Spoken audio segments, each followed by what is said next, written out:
so far. I had only one beer. No, I had only one beer, the only one I could get. Oh. I'm in the third ward here. This is the only thing I got. Ladies and gentlemen, welcome, welcome, welcome. This is gonna be a big one.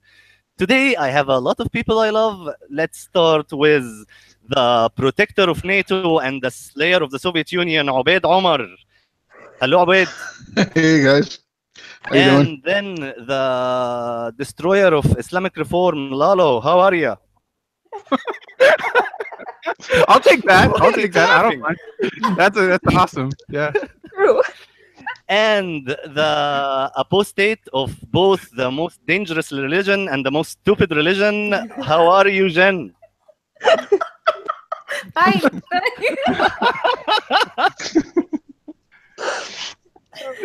And the only hope that Canada will ever have, Stefan. How are you? Stefan? I said Stefan. Stefanie. I guess I shouldn't have assumed her gender. Stefan. No. Yeah. Because I keep saying Steph, and in my head, Stefanie. There you go. Yeah, 'cause I always call her Steph. I don't know. It's just kind of. Yeah, I you see. always call Steph too. But thank you so much, guys, for being here. That's one. Second, we're gonna talk about like all the Islam shit on Twitter and the reform stuff and everything. But I just want to start with this thing I have noticed where there are such a thing now as sane people in the closet. I am having messages of people agreeing with me but can't agree publicly. What the hell is that? And have any of you experienced that? I get a lot of that. But wait, about Holy what? shit. About Agree Islam. about Islam. Yeah, like What, any of what my. about Islam? Are you talking about just like people who are ex-Muslims and can't come out as ex-Muslim? That? No. This is I'm already used to that. So Lalo, I'm already used to people being ex-Muslims in the closet here in Egypt. But the new thing I am noticing is that's why I didn't say atheists in the closet. I said sane people in the closet. I noticed that liberals or ex-liberals or centrist or whatever message me and tell me, I like your post, I can't like it, I can't like, or sometimes I also don't think that reform can't happen, but that's not a good thing to say, and so on and so on. Mhm. There's like a big chunk of people who we might think are on the social justice side, who are not really on the social justice side, they're just saying that. I love that. They're cowards. Reform. I love that reform is now referred to as the social justice side. Yeah, it's weird. It's so weird. Yeah. But those people who say that are cowards. I've had friends say that to me. Oh, I'm so glad you speak out. And I mean, I have no big platform or anything, but they're like, oh, I'm so glad you speak out because we can't say that. And I'm like, why not? Well, we'll be called racist. I'm like, so? You're called racist. Big fucking deal. Well, that's the thing. Speak your fucking mind if you're not. All right. Go ahead. Go ahead, Stephanie. Let the white woman talk. Go ahead. Yeah, she's like the only one talking, speaking. Guys, everybody go follow Stephanie because she's the only one with balls enough. Okay. Before we say anything, we have to establish what is the rule here for who has the most privilege, because we have three men and 2 women. Is this diversity is our motherfucking strength? Holy shit.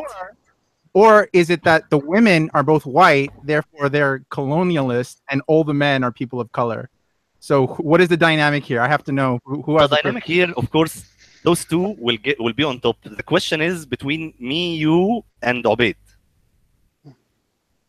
I'm an old-fashioned man. I just say like women go first. Work out the privilege out. Stephanie, tell me about people agreeing with you but not saying a single word because they're cowards.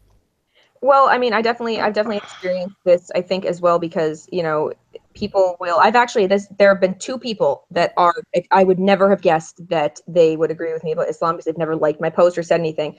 2 separate people bought me books on my Amazon list and were like, I love what you're doing. Like, I'm a liberal in every other way, but Islam is dangerous. I can't believe other liberals don't see that. And, you're telling the truth about it. And like, they actually spent money to like agree with what I was saying. You know what I mean? So it's just kind of like, wow, I would never have guessed that. And people say that to me too, like, oh, you're brave speaking out and stuff. I'm like, no, my risk of speaking out is basically the same as yours. My family will treat me like shit for it. I'll get hit pieces in the local paper for it. I won't die, And there are people that can die for telling the truth. Hello. So none of you will. Yeah, exactly. The fact that none of you will make me angry. Like you said, like you're cowards.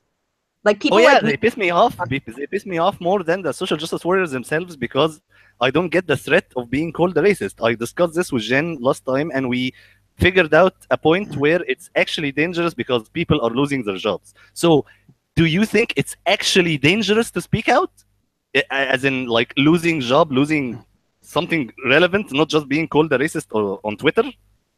I think it really would depend on the level of, level of platform you have. I've experienced a lot of social consequences for it. That's undeniable. I had people like, I had a local piece writing about how evil I was towards Islam, and I got all these people messaging me. People went on Twitter and like said what Starbucks I go to work at, and my family was so angry at me, and my friends were so angry at me for my extremist views.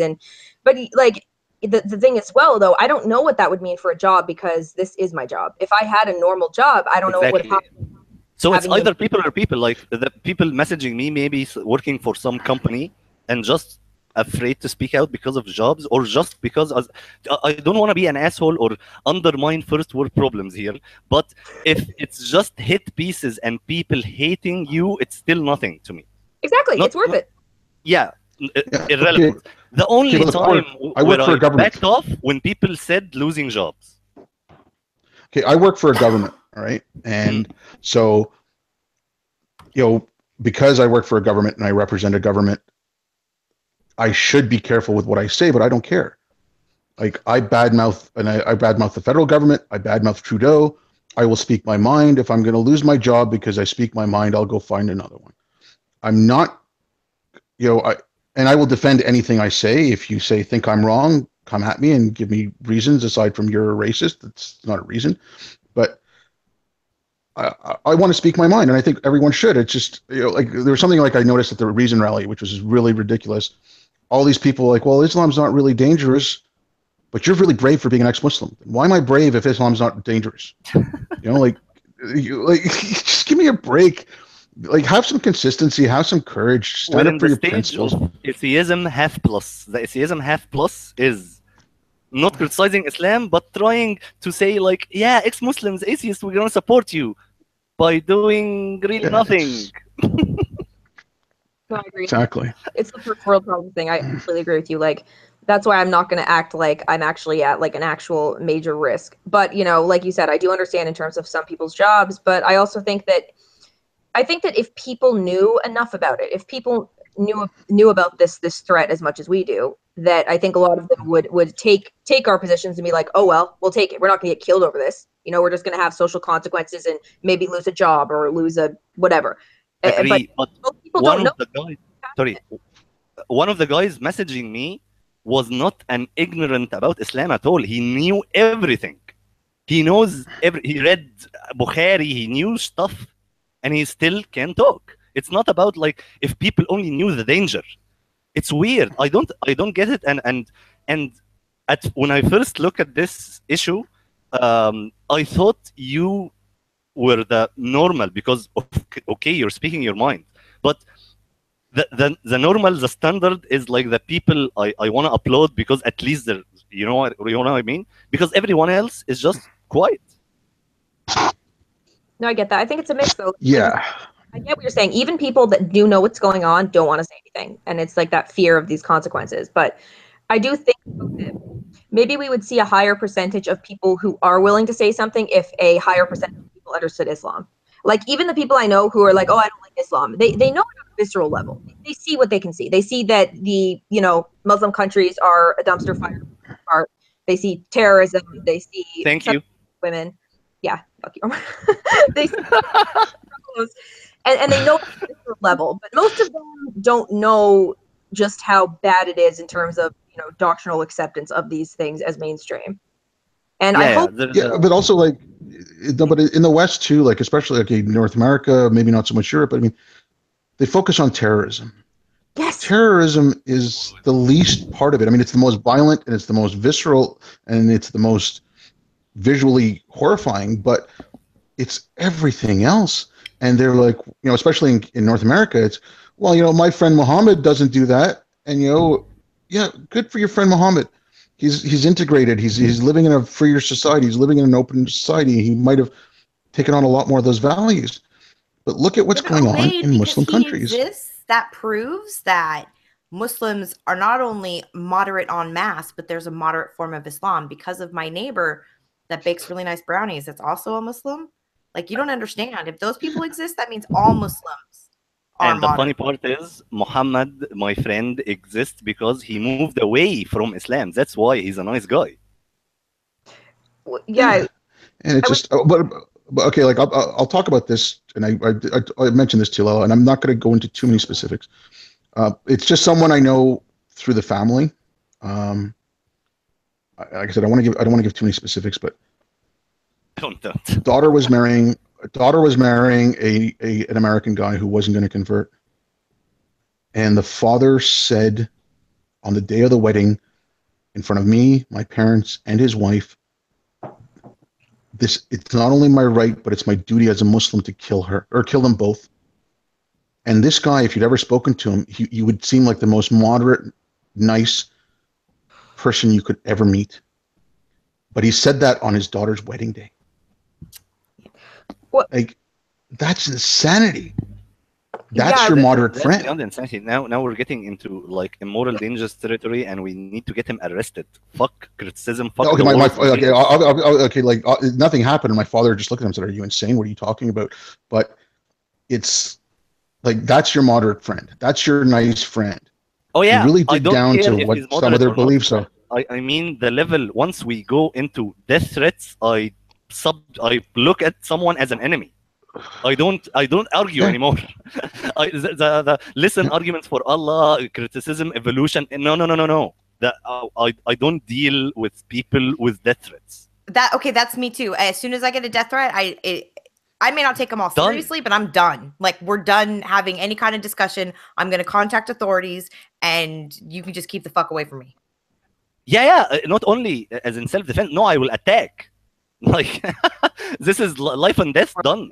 I have no problem on attacking. Like all the conversation right now in the West, in the ex-Muslim community, it's we're criticizing ideas, not people, only ideas. This is a war of ideas. No, people who make death threats, I criticize them as people. Yes.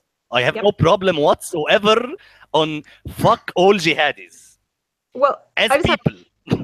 have like something I want to say about this kind of while we're on this sort of on this in this topic of the moderate Muslims things is I did a Periscope earlier today and I tweeted about it as well and I kind of Jen and I were on a show last night and I talked about this and I finally kind of got it in my head why I find this idea that we have so ridiculous about moderate Muslims that like we have this idea that if we tell the truth about Islam and if we criticize Islam itself that we will turn away moderate Muslims who might help us. Right. And I've always found this just at its core ridiculous, but I kind of, put it together a bit differently. And I see it like, like I just get like take an analogy, right? Like say I am a devout Christian, like 100% believe in God, believe in the Bible, go to church every weekend, like just devout as fuck. Like someone like my dad, for example. And there was a mass movement of Christians from another country who were coming into my country that I've lived in for generations, who wanted to institute a inquisition punishments for sins and kill non-Christians and all this insanity. And say everybody else in my country that I'm living in are just rabid atheists who literally will attack every single thing about my religion, literally just say I'm a stupid garbage person for believing it, just the most offensive thing you could ever think of, that Mary is a whore and Jesus Christ fucked Muhammad, and like just anything you could think of that would be offensive to me as a devout Christian. And say it got to a point where there was a civil war between these Christians wanting to institute a theocracy and me. And I think it's pretty clear that literally no matter what these atheists said, I would side with them 100%. I would shed blood standing beside them because I want to be free. And I think this idea that we have, that we know that we worry about Muslims not doing that because we worry of just how many of them actually would side against us. Probably all. Listen, before a civil war even happens, the mentality of us against them already exists, and another important mentality that's extremely dangerous in Western Europe specifically. fuck the country I'm living in. Muslim first. Yes. Like there is no sense of nationality or whatever. I know nationalism is a bad word, racist word nowadays. I don't know why, but the whole mentality is based upon Islam first. Our Muslim Brotherhood always bitch about Egyptian borders, fuck ancient Egyptians, fuck Egyptians because we're Muslims first. They say that. They say fuck the pyramids and the Sphinx. That's how they I'm saying, and it's the idea that when people say this, they don't realize what they're actually showing is that Muslims are different than Christians or Jews. You know, that if there was a group of theocratic Christians who wanted to institute the Inquisition, I have zero reason to believe that any Christian I know would side with them, because you would side with what your values are over what these people have said your religion is. I mean, it's not a perfect analogy, okay, like something. But getting to the defending the Muslims, that was actually funny in my family. When I first started working overseas, I went to Bosnia, and they're like, "Oh, NATO's doing such a great thing; they're helping out the Muslims." And then when I switched over to Afghanistan, oh, look at these, they're killing Muslims. And it's just like, right? Like, you're talking about NATO, talking about the same country, you're talking about all that. It's like, no, NATO is a centrist. They're going fighting the Taliban. Yeah, but it's just, you know, oh, you're going to Bosnia, oh, NATO is so wonderful, they're helping Muslims. Oh, you're going to Afghanistan, NATO are assholes, they're killing Muslims. It's like, no, it's just like, give me a break. One more thing about this narrative of let's not criticize because we're there's a certain type of that narrative that really fucking pisses me off, which is, but if we criticize them, we're playing into ISIS's hand and we're pushing the Muslims into ISIS. This narrative pisses me off because it puts a justified, valid reason to join ISIS. I don't give a fuck what you suffered racism all your life. If there is actual anti-Muslim bigotry on you for 30 years from white people and you joined ISIS because of that, still fuck you. Absolutely. I don't get why. No, you fucking joined ISIS. I want you dead, period. I don't understand why this. Let's look at why these people get radicalized and just. Okay, let's look at these people, why get radicalized to de-radicalize them or something. But saying we're playing into ISIS and pushing them away, any Muslim who was pushed away to join ISIS, fuck him. Can I give you guys one of my famous Lalo analogies here that I'm so popular? So and we're gonna go along the favorites. I constantly see these holding Muslims and Islam to lower standards. For example, don't criticize if you give criticisms of Islam, you're going to push moderate Muslims into the arms of ISIS. I heard this is almost very close to the arguments that were made by Fareed Zakaria to Sam Harris when they did a podcast together, where he even told Sam Harris that he shouldn't be criticizing Islam whatsoever, not just Muslims, but not even Islam. Now, I don't know about you guys, but I have never heard ever that people should not be criticizing the alt-rights or Trump supporters because you're pushing them into the arms of the white ethno-nationalists or whatever the hell they're called. Don't do it. Don't criticize whiteness. Don't criticize white privilege. You'll push them even more to the extreme. Who has made that argument ever? They criticize whiteness, white privilege, wherever they can find it, under any rock, at any time. But they hold this standard for Islam. Well, in this case, yeah, we have to hold a different standard. It's always the changing there of standards for different groups that turns me off. Just to say, I'm all about same standards. If you're sick of the regressive left and the SJWs hating whiteness and hating white people, and there is no such thing as being racist against white people, and you joined violent ethno-nationalist, still fuck you. Yeah. Same. I have no problem. Like that's okay, even okay. Like I'll shit on SJWs a lot, but there is still problems on the far right. Call it alt-right, call it whatever you want, and you got to call that out as well. You can't just focus on one side. You have to focus. If you I focus a lot on Islam because it's a personal thing, but when I call out the SJWs for being anti-free speech, let's just say, at the same time, I want to call out anyone on the right that's being anti-free speech. I mean, especially, okay, like this whole thing with Trump now with the CDC. I've heard two different things. The Washington Post put out that report, and then the head of the CDC came out to no, this is not quite right. We're not banned from saying any words. I'd like to see what the actual report was and what it said to see for myself. But if Trump actually did put a list of banned words for the CDC, that's the administration in the States going against free speech, and that has to be called out. I don't care if you're a Trump supporter. If you say you're a conservative, and especially a constitutional conservative, you have to call out Trump for that. So you have to, like, I don't want to just, it's only SJWs. No, there is, on the right as well, there is this shit. And you have to call it out on both sides. I mean, on the conservative side, there's still anti-free. I was going to say, just as a hilarious part, if you're talking about what I know as the alt-right, the alt-right are not against free speech. They're not even moral high standing. We're assholes and that's it. They're not against free speech. Well, I go against the alt-right for different reasons, but keep on going. Yeah. No, but okay, whatever, fine. Like what's her face? Tomi Lahren getting fired because she said she was pro-abortion. Okay, well that's you're firing her for what you're firing for what she said. I don't agree with Tomi Lahren on a majority of things. I don't think she's particularly intelligent, but whatever. That's but I give her the right to say what she wants to say and defend what she has to say. And it's feminism stands for all women. Yeah, fuck. Whatever. So Except company, I can kind of see the point. I think it was a dumb idea to fire her, but I'm not sure if I'm convinced it's really a free speech issue.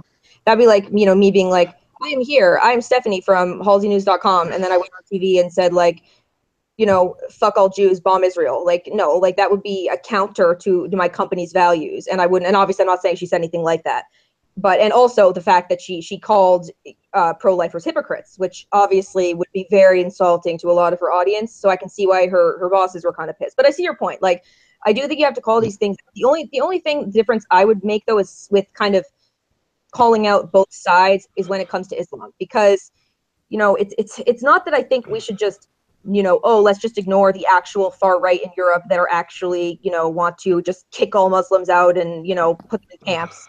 We should. But we also have to recognize that they are a tertiary problem.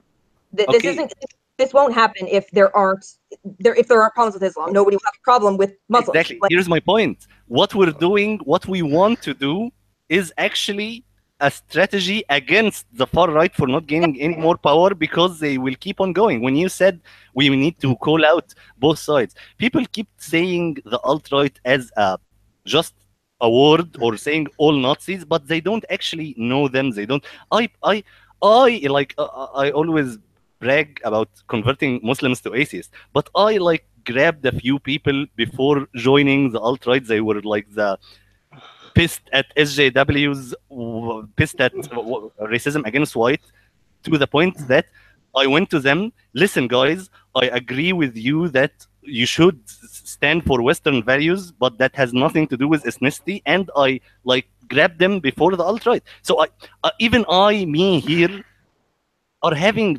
real actual conversation about the alt-right more than I listen to them. I listen to the alt-righters on YouTube. Okay, but no one knows about what. But it shouldn't just focus. I mean, when you're talking about the right, the far right, the alt-right is such a small section of it. But I'm also talking about there are theocrats on the right, yes, who want to glom on to ex-Muslims for their own purposes, because we're going to fight Islam because we're pro-Christianity and we want to push Christianity. Agreed. I don't consider that friend I don't consider that person an ally. I don't consider that person a friend. They want to use me for something, and I don't want that. I disagree. Here's the thing: if I am here after all this shit, after what happened to apostates, women, gays, after everything, and I want someone to fucking know, I want to talk, I want my voice to be heard. And if I do it alone, I fail. If I go to the liberals, I fail. If I go to the progressives, I fail. And right now, someone on Fox News calls me, I am fucking there. If someone on Breitbart called me, I'm there. I don't care.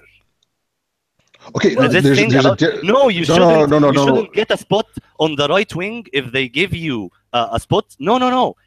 get a spot in any place you want. I agree with you 100%. I agree with you 100%. Okay, like about the only place I won't go talk is InfoWars. But if for some reason Breitbart got a hold of me and asked me to come on, I would go on, but I would stick to what I want to say. I won't just try to let them. Okay, yeah, fine. I'll smoke a joint and speak Alex Jones.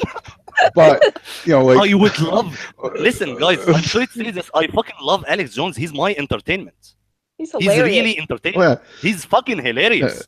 I love watching Alex Jones so seriously. What the fuck is wrong with you? Alex Jones, Sandy Hook, is hilarious. Those little babies. I don't care how funny he is. Hilarious. He's a disgusting piece of pig vomit. I agree. Of course, I'm not arguing about his morality. Falls in a ditch, and his face gets in the grass and it smashes in there, and he can't talk for like 6 months. Then you think I'm like defending? No. Okay, there's no defense of it. But like, did you ever see the one where he was on Joe Rogan, and him and Joe Rogan were getting stoned, and it was fucking hilarious. I watched that. I watched that. It was funny. Yeah, I hate him. He literally, and I will quote Alex Jones on Joe Rogan. This is super heavy galactic stuff. That's a quote. He was talking about super heavy galactic stuff. I totally hate watching that. Can I ask you guys something though? When you talk about like you have to call it all out, like what is? I mean, everything in politics in North Korea, in Japan. Like there's so much stuff going on all over the world. I live as far away from the United States as probably Omer does. It's a 14-hour flight to the United States for me. So I mean, it's not like you're calling out politics in Chile, from what I can see. I doubt anyone here is. So I mean, when you say there's so many things to talk about, I limit myself to more or less Venezuela, North Korea, and some American politics, religion, Islam, but there's a billion other things to talk about. Like when you say you have to call it all out, that sounds like you have a lot of time on your hands. Like, there's only so many things to talk about. Obaid. But another thing is like, well, why does a person have to call out everything? Like maybe they do have a political position towards one side or the other. Like I'm not gonna condemn somebody for what they don't say. If all they talk about is condemnation of Islam, whatever. I don't care. It's not like they have to condemn also Christianity or the Catholic Church if their criticisms of Islam is sound. No, they don't have to criticize all sides. Not to me. Okay, no. Okay. Well, when I say you have to call it all out, this is what I was trying to get at. Like for my biggest dog in any of these fights is free speech. So if I'm calling out one side for being anti-free speech, and then I see the other side being anti-free speech, and I'm only looking at this in a North American context, I guess. But if I see, so if I'm calling out the SJWs or whatever for being anti-free speech, and I'm saying, okay, this is a huge threat to free speech, and I see something from the right that I think is anti-free speech, then I think if my thing is to defend free speech, then I think I should call out whatever I see and it's it's obviously I can't follow everything, but whatever I see that I think is an attack on free speech, I should attack that on both sides. I agree with you on not like being a hypocrite or anything. My point, and I would think what Lalo's point is, there is just no way to call out when someone comes to me like, why didn't you call out X? I get that about Christianity. How come you always talk about Islam? Why don't you ever talk about Christianity?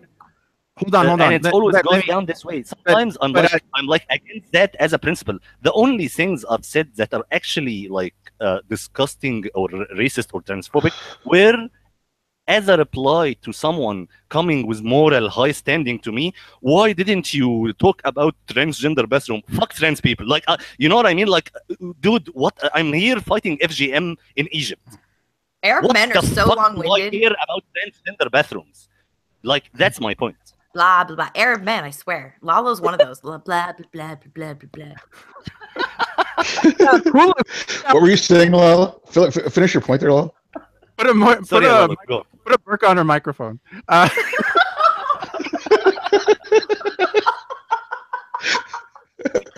my! I'm so offended. Lalo, please, I'm not that extreme. Hijab will do fine, Jen. Next time I see Jen, she's gonna let me have it. I We already reached a logical conclusion for wearing the hijab with Jen last time. Go hear it. So to be fair to what Obaid was saying, I think I understood what he was getting at with calling out both sides. Is if you call out a specific subject, for example, free speech in the United States, and that's a topic you focus on a lot, and let's say if you're fighting for Milo Yiannopoulos to have free speech to talk on college campuses, it was very unfair to support deplatforming Linda Sarsour when she goes to talk at a college campus in the name of free speech. Yeah, I kind of get that. That's why I never tweeted or retweeted any kind of call to deplatform or have her, like, Linda Sarsour not talk somewhere. I love that she actually talked more. I want Linda to talk more, but I got moral high standing from people saying I am against the free speech and I don't want people to talk because of a fucking Hamas member who was talking in the UK. No, I said I returned the tweet. He doesn't deserve free speech. He deserves a bullet in the head. Like, I don't care. He's Hamas. Well, like, what the? That was I don't give a fuck. Sorry. There's a difference as well between, like, I completely agree with you in terms of calling out both sides in a certain sphere, right? Like you said, with a free speech issue or something like that. Like, I'm equally going to, condemn people, pulling fire alarms at a liberal speech, for example, as I would with a conservative, because I think they have the right to talk and I'm not going to interrupt them. I will criticize it. I'll say, wow, it's pretty fucked up. They're inviting Linda Sarsour to speech, but I'm not going to say that as an avenue to stop them. I'm just going to say, express my displeasure at they made such a decision, which I think is perfectly fine. But when it comes to, I think it is important to kind of make a distinction between calling out both sides and giving moral equivalence to both sides. Like, I think in terms of a lot of these conflicts, especially with Islam, is you have to call out the worst first. This is why people, like, I'm so sick of hearing, like, oh, but what about this one time that Israel was, like, sterilized some of the Ethiopian Jews? I'm like, yes, that was fucked up. Can we please worry about the people, like, literally blowing up people and stabbing people on a daily basis? Like, let's start with what's actually the main problem. Agreed. We can talk. And again, I'm not saying I actually have Israel and lots of stuff, but they're not moral equivalent. Like, they're simply not. And I'm not going to pretend they are. I'm an Egyptian who thinks there was fucked up shit in 67 and I still don't do a moral equivalence. Exactly. There is shit. Yeah, no, but it's well, the worst thing, like you're saying, evangelical Christianity, not Islam. The West Baptist Church and that one abortion bombing in 1983. Oh my God, that's the thing too. I don't like morally putting the same standard of, like, some Muslim Brotherhood who wants Sharia law and, like, Roy Moore being a fucking idiot who wants to, like, teach creationism in school and, like, ban gay marriage. Like, I'm sorry, they're not equivalent. I think Roy Moore's an asshole. I'd never vote for him, but they're not moral equivalencies. The worst of the right wing that has any power wants to do stupid shit like putting the 10 Commandments on buildings, pushing Christianity into state institutions, banning gay marriage, not letting bakeries not make cakes for gay weddings. In my opinion, looking at moral priorities is easy because number one is violence and death. Yeah. That's always number one. Anything for violence done, then let's talk about the shitty ideas. Violence is always number one to me. That's a good point. But okay, I mean, in the States, it's a very, very small movement, but it's been going around for a while, and I think there's still members of Congress and the Senate that are part of this, and it's the Dominion Christians, or some people call them the Reconstruction Christians. And they want to reenact the 10 Commandments. They want to bring back the laws of Leviticus and Deuteronomy, and they want to base the laws of the country on that. I have a little bit of an issue with that. I don't want to stone little kids. Here's my point. Just as there is no chance for the Muslim Brotherhood winning in the United States, there's no chance for the Dominions winning in the United States. So now we're talking politics. Your point will be valid in one case. If the Dominions split apart and made an affiliate terrorist organization for the Dominions to start killing innocent people, did that happen or not? No, but what? No, that didn't happen. But then it's not morally equivalent. I don't think he's saying that. No, but what I'm saying is, I'm not saying it's morally equivalent, but I'm saying, and I don't call them out very often, and I don't spend my time on them. But what I'm saying is, there is a movement, and it is very small, and it is insignificant. But if I was going to call anything out on Christianity, that's what I would call out. Oh yeah, call them out. That pretty fucked up. And I think there's a movement in the alt-right which is totally not Christian. Half of them are atheists, which is still dangerous. The race realism and ethno-nationalism is on the rise, people. But I want to say that there's something to a lot of these Christian things, though, that I just want to point out, like something like the Dominions, right? The reality is that virtually all other Christians would condemn them theologically because they can. There is no justification for bringing back the Torah punishments of stoning and such. It won't happen. There needs to be a temple and there needs to be a Sanhedrin court. All Christians believe this. All Jews believe this. So, of course, if they actually somehow do this, that's wrong. The problem where it doesn't compare with something like, and I know you're not saying it doesn't compare with something like the Muslim Brotherhood is, of course, the Muslim Brotherhood finds literally everything that they're calling for, right in Islam. So obviously other Muslims aren't going to be able to mount a theological defense, where Christians are not going to have a difficult time criticizing this ridiculous idea of, like you said, bringing back fucking stoning adulterers or whatever. It's not a thing. The Muslim Brotherhood keep winning because of that same point. Their slogan is Islam is a solution. All Muslims expect to vote for the Muslim Brotherhood because that's Islam. Stupid as fuck. Yeah, go ahead, Lalo. You're gonna say something? Can I add something there? So interrupt us, Lalo. We're always interrupting each other. You're too nice. You're too fucking nice. Please, Jesus. So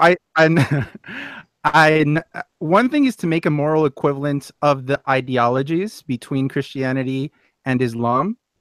And if I was to do that, if I was to say which is worse, Islam or Christianity, that would be a different evaluation as to which is a more imminent, worse threat in a certain country.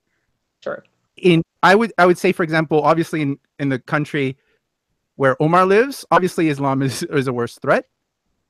I would say in Europe, I would say probably it is a worse threat in a lot of the countries in Europe. In the United States, I would say no. I would say Christianity is by far a worse threat by the amount of politicians, and it doesn't have to be dominionist.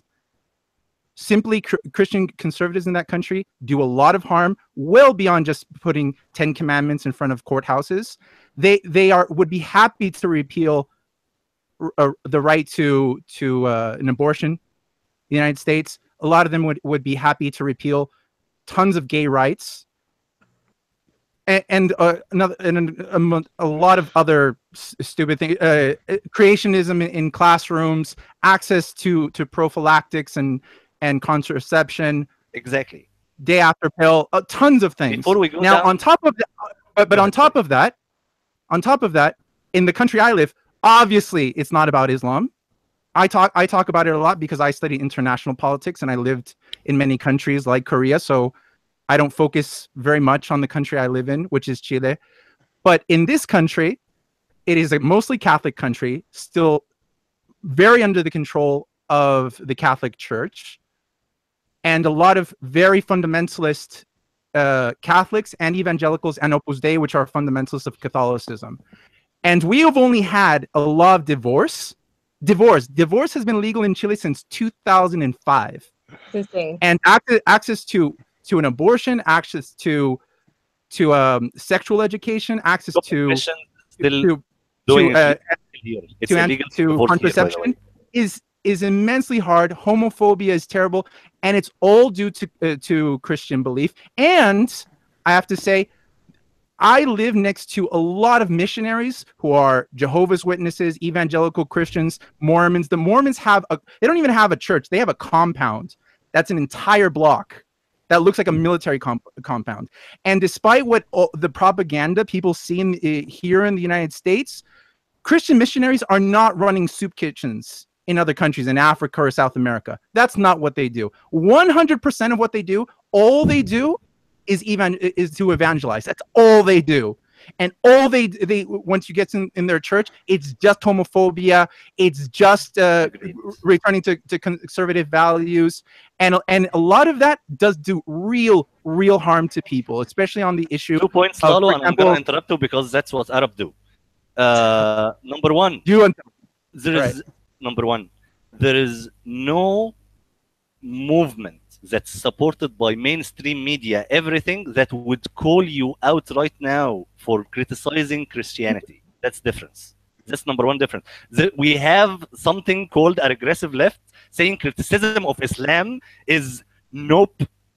That's a huge difference. That's number one. Oh no, wait. But I would, if I was a more popular person, which I don't think anybody would care enough to even mention me, much less like a mainstream media.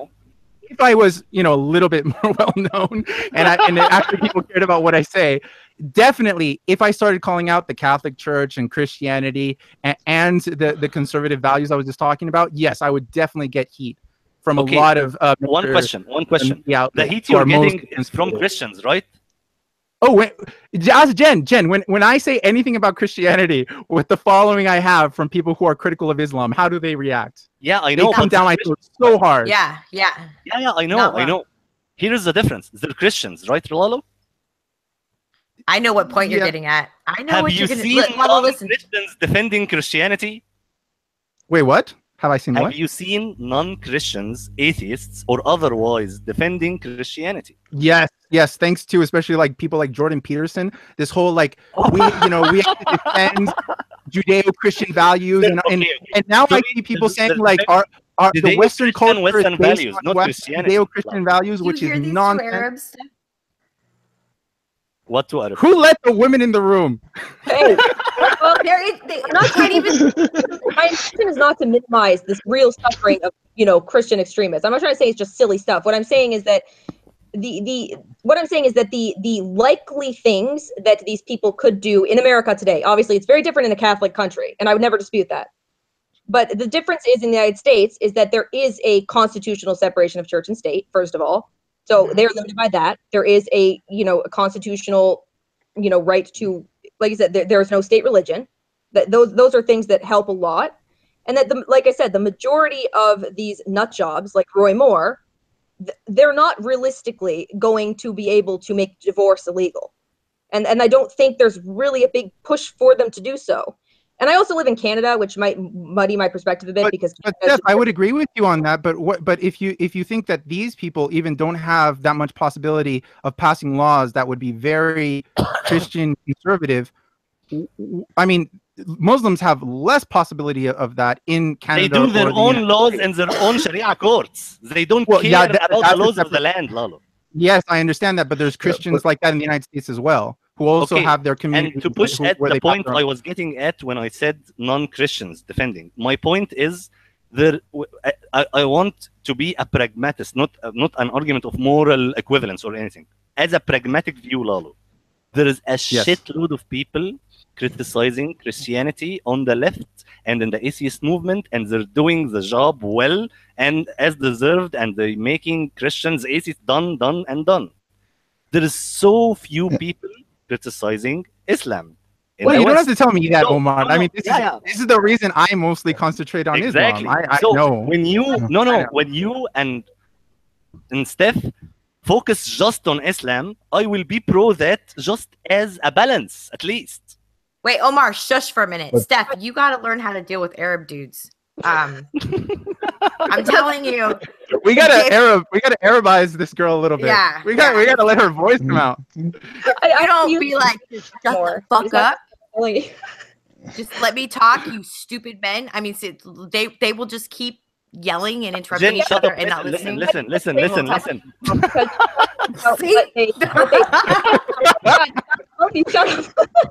My political. Here's the thing, right? You look at strong, take Ben Shapiro, for example. Orthodox Jew, very religious, extremely religious, supports gay marriage, criticizes any combination of church and state, right? So what you'll find is even among religious people in America, there is a huge amount of people who want someone like my dad, Orthodox Christian, religious as fuck, completely does not want any sort of law at all ever, except for abortion, because he considers it murder. But besides that, which is really just a Christian thing, there are a lot of non-Christians who also believe this. But my point is, someone like him will be extremely devout and completely oppose any law. And that is a huge number of Christians and Jews. Muslims, that is not the case at all. And that's. And one more question, Lalo. One more question. Well, first, I totally agree with what Steph said, but and I know you're again, like I just want to say I completely agree with what you said, Steph. But as an imminent threat, I don't think Muslims right now have enough power in the United States to really make any change, and I don't see it really happening in the near future because of mainly migration to the United States is very difficult compared to Europe. In the United States, you're 100% true. In Western Europe, no fucking way. Western Europe. I said that. Yeah, I agree with that. Yeah. I agree. But in terms of pure numbers of what Muslims in America do, I completely agree with you. I think that the problems that are posed by Muslims in America are not so much domestic, but the damage that they do to foreign policy. With, you know, the mass infiltration of the Muslim Brotherhood and CARE, I am absolutely just, the more I read about like that stuff, which I have only really gotten into recently because I'm more interested in like Islamic doctrine, and like that's kind of more my area that I focus on. But the more I've looked into some of these actual organizational ties within the high levels of government, it's fucking terrifying. And it's the reason that they're doing stupid, ridiculous things like removing references to Islam from, you know, FBI guides and things like that. It's crazy.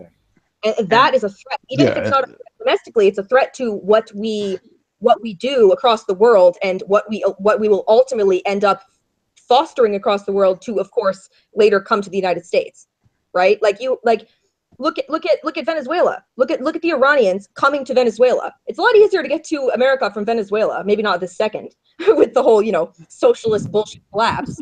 But I'm saying that the effects of these Muslim groups in America can be extremely real while not having the problems that you have in, for example, you know, Germany or Sweden or the UK with actual Muslim populations causing these problems directly, if that makes sense. I know socialists who would leave everything on the stream and pick out, no, Venezuela fell not because of socialism. Fuck you. Now, Lalo, they're crazy. Lalo, one question. Can you get from the views of people like, two examples, Ben Shapiro and Jordan Peterson, to killing innocent people, violence against innocent people, unlike Muslims in CARE and the Muslim Brotherhood? Yes, you can. And How? Unfortunately, explain it in Jordan Peterson's. Yeah, unfortunately, so the thing is, Christians with their very extreme talk, just like Muslims, they limit that talk a lot to their churches. But I think Americans have it's a very complicated thing, but I think you, Omar, know that society. I know, no. But I understand the views of Ben Shapiro and Jordan Peterson. That's why I made the two examples. I didn't say Christians. I'm not talking about Dominion. I'm not talking about them specifically. No, I'm talking about them specifically because you said, as in calling out, as in priority. So I'm asking you specifically Jordan Peterson's views and Ben Shapiro's views. Can you get, if their views go to the extreme end, can you reach killing innocent people? Well, if you're only talking about them specifically, no. But I wouldn't say they're like but Jordan Peterson is not an example of a conservative Christian. Yeah, I know. That's what he's not at all. He doesn't preach conservative Christianity. He's not an example of a Christian. He's not. So you can't use him as an example of a conservative Christian. And Ben Shapiro. That's why. And but that was for something very specific. You asked me about atheists who are defending Christianity. You're right. I said, yeah. So, but if you're okay, Lalo, I get it. Totally thought he had a gotcha. That was amazing. But if you are asking me if conservative Christianity can lead to influencing of people dying, yes, absolutely.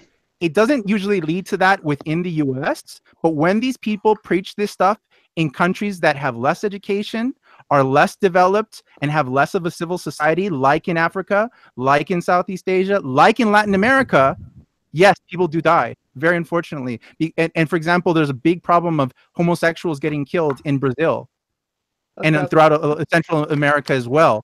And you guys have probably heard in Uganda how they've tried to pass a death penalty for homosexuals. And all those things, they eat the poo-poo. Because I've seen it with my own eyes. I've met these people myself.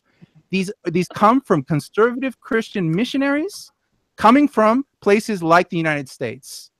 And these people piss me off a lot. And I won't hear that these people do not do damage. They do damage. You guys know how critical of Islam I am, but I will not hear that Christians are not doing harm in the world. They are very serious.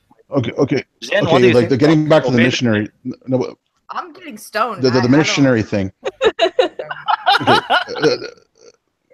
The missionary thing. I saw that firsthand in Haiti, like what they were doing, and Haiti is an extremely religious country. Horrible things have happened there. But I've also seen it in India.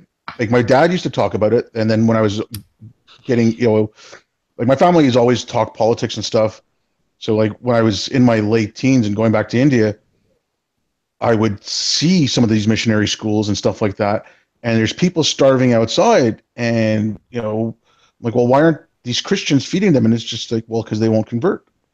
Bullshit. They won't lift a finger to help you until you convert, or until you pretend to convert. Evil. And it's okay. Well, I'm sorry. Yeah, it's and obviously Christianity in India is not a huge thing because I mean it's like 85% Hindu, then the large chunk of the 15% that's left is Muslim. Then you've got the Sikhs and Buddhists and like small minority of Christians. But the missionaries in India are like that, and the missionaries that I saw in Haiti, just absolutely disgusting people. Like would not lift a finger unless if you were, because there was a lot of Seventh-day Adventists in Haiti, but unless you were if it was World Vision and they were Protestants, you have to become their version of Baptist or Methodist or whatever they were before they would help you. They didn't care if you were another type of Christian. They're not doing it out of the goodness of their heart. They're doing it to spread their faith. And what you're saying about the evangelicals, a huge movement for Israel. And this is not a defense or attack of Israel, but a lot of the evangelicals in the States, they want to see the end times. They want to see the rapture, but the rapture won't happen until Israel becomes a fully Jewish state, and they're forcing that to happen. They want the Jews and they would like to see that happen. Yeah, it's fucked up. Exactly. And you can also ask Jen, who's here with us, and she's taught me a lot about Mormonism, which is, of course, we can say it's a big offshoot from Christianity, right? It's very different from Christianity, but it's still an offshoot of Christianity. And she was the one who introduced me to the fact that it has happened where they do kill apostates in Mormonism. Yeah. Right. We hear about it less, and it doesn't happen as much. But there's the difference between the population of Mormons and Muslims in the world is gigantic. So we're going to hear about it less, but it does happen. Right, blood atonement. Where two religions kill apostates. You're double dead now. Okay, good for you. Apostates are called it's the Korihor, the Antichrist. You're basically a son of perdition. They call you like as an apostate, and the only people who go to hell are apostates. Yeah. Son of perdition. What does that mean? Hell in two. Perdition's another word for hell. Oh. Two faiths. You're going to hell, Jen. Right? I'm so excited. I never understand Mormonism. That's it. And they teach shunning for when you leave, big time. And because of the covenants that you make at the temple, and you promise, right? You promise to slit your own throat if you reveal the signs and tokens. Last stream, Jen, at the end when you said, "Oh no, we take this from the company for the covenant at the temple," as if it's normal, as if it's like talking normally, and I said like I did Halsey too. Halsey lost his shit. What is his hand? Yeah, Haram, Deseret, and the Raiders of the Lost Ark. Seriously. Well, because Mormons, there's temples all over the world with Mormons because Mormons do temple ordinances. Then what's all occasion? What's all that shit about? Mormons are so peaceful. Look at when South Park did the Book of Mormonism. They did nothing. Therefore, Mormons are fine. Oh, because Mormons love PR. They love it. So you'll see any disaster, you'll see Mormons there, but they'll all make sure to wear the same T-shirt and let everyone know that they're there. But are you saying, Jen, that just as I criticize people in the West who have fallen into Islam as a religion of peace, I have fallen into Mormonism is fine? Because I don't know shit about Mormonism? You know what I mean? No, I'm too stoned. What are you trying to get at? I'm trying to get at even me, like now, because not knowing much about Mormonism, I, in my head, thought that Mormonism is fine. I don't see much violence. I see what you're saying. Yeah. Yeah, you know? Just getting stoned now, fuck you. I don't think it's that Mormonism is fine. I think the point of things like pointing out that when people criticize Mormonism, there's no violence. Again, there is a difference between people that do fucked up things like, shun people from the faith and say they're going to hell, which I agree is fucked up, and bombing people who, the Book of Mormon can run on Broadway. You don't have, the Book of Muhammad because they would kill you, and the Mormons aren't gonna blow anybody up. I would argue, you probably say the same thing about Christianity, although I refrain from talking about Christianity, because I don't know anything about it really. Mormons are not Christians. I know they like to say they are. They don't even believe in the Trinity. I almost said we, like I was one of them again. Oh my gosh. See, one thing I will say that is a thing though with Christianity is where it's like it's such a, it does tell you something, I think, about the difference between Christianity and Islam, that I think there's a reason that Islam is so monolithic and that you can find such ridiculously varying versions of Christianity. Like, because it's so literal. What I'm saying is, like, you can see why they're, like you said, fucking disgusting human beings who won't feed fucking children because they're not going to convert. Mm-hmm. And then you can equally, or more so, find people saying that's fucking disgusting and like the exact opposite of what Christ taught, right? Because it's because they can fall back on being like, oh, look, Jesus was a nice guy, which is why I think with Islam, Jesus starts out nicely. Say from assuming they don't resort to violence, right? There's a bit of a fail-safe from stopping a kind of a Christian movement that ever is able to kind of collectivize. It really, maybe the Catholic Church is really the only one I could think of that has done that. And again, they can do this because of violence, right? And they should be fucking, beat them, fight them. I don't care. The two ideas of God. I grew up with two very different gods. I grew up with the Mormon version of Heavenly Father and then Allah. And Allah was summers and Heavenly Father was during the school year. And then, but the two versions, Mormons, it was Heavenly Father loves me. Jesus loves the little children, of course. Jesus wants me for a sunbeam. It was all about families are forever, how you are embraced in God's loving warmth. And there was nothing about you either obey. Not at that point, because they're still indoctrinating you. So as a little kid, that was the version. Heavenly Father he had a lot of rules, but it was loving, and you were meant to love people. As I have loved you, love one another. Right? So, and then Allah was this is it. He was like the military father, but sadistic. You know what I mean? Like this, and there's no variation from the rules, or I will kill you. And the fear of hell because of Allah in that case makes it harder for people to get out easily and to think in their head freely, because they will always fall on Pascal's wager every single time. Holy shit, I'm afraid of hell, so I will just stay beside the wall. But in Christianity, when it's like God is love, Jesus loves you, people might fall into, wait, if God's love me, he wouldn't be mad at me if I try to think this or read this book about evolution. So let's figure things out. Mm-hmm. You know what I mean? I almost have a similar experience with that in a way, right? Because I was raised in the Greek Orthodox Church. And as their view of hell is it's kind of more similar to what I would kind of think of like a Jewish version of hell, that that non-existent. It's more than it's right. It's how they see it, that it's I guess the basic way would be it's God's presence, and people who hate God and see God loving people that they hate, it would be intolerable to them. Oh, it's not like it's not burning. So hell is hell. But just let me finish my point. But the hell. Sorry. Go ahead. And then though these boys, I obviously I'm not Orthodox anymore, obviously. And when I was a teenager, I had a pretty big. You used Orthodox as a verb? I'm sorry. I don't Orthodox anymore. Okay, sorry, go on. I love her. She uses those verbs for never mind. Words for verbs. I shouldn't do it. I cannot Islam today. That's how all the Greek people I don't think so.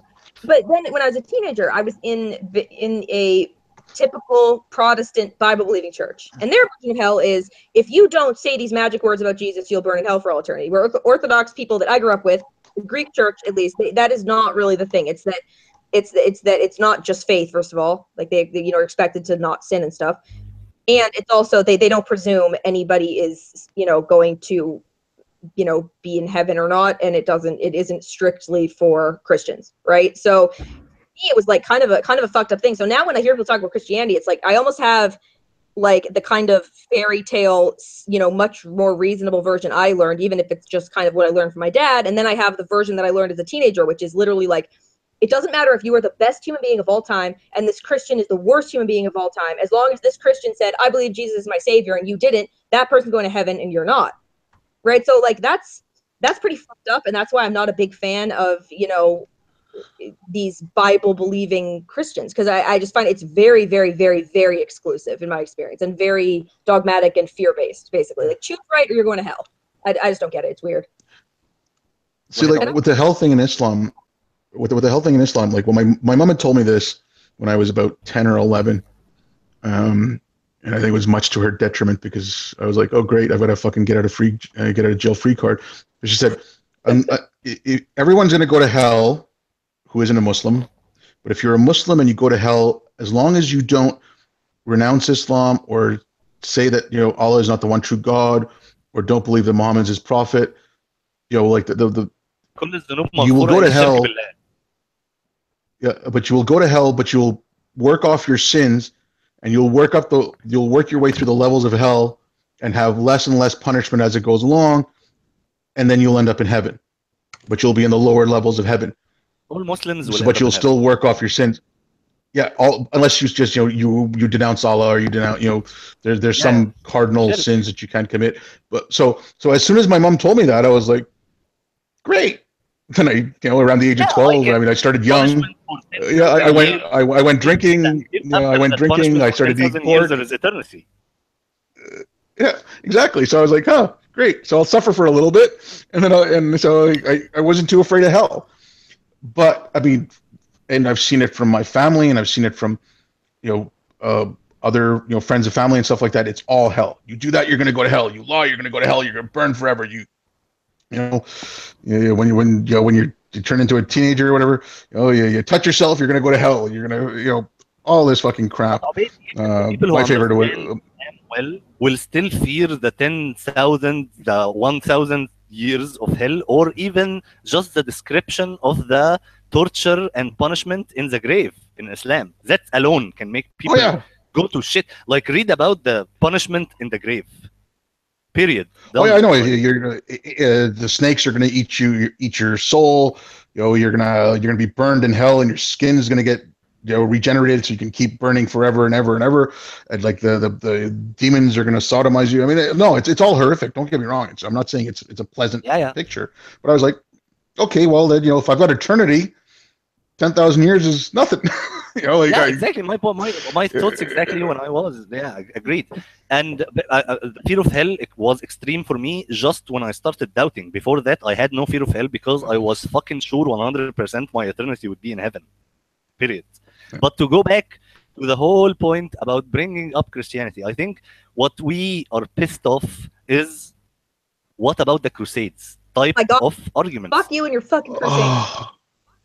That's what we agree. But if the argument is I'm calling out Christianity, of course I'm calling out Christianity, I'm calling out Judaism. If you ask me of my own opinion, but that's not my activism right now. That's all.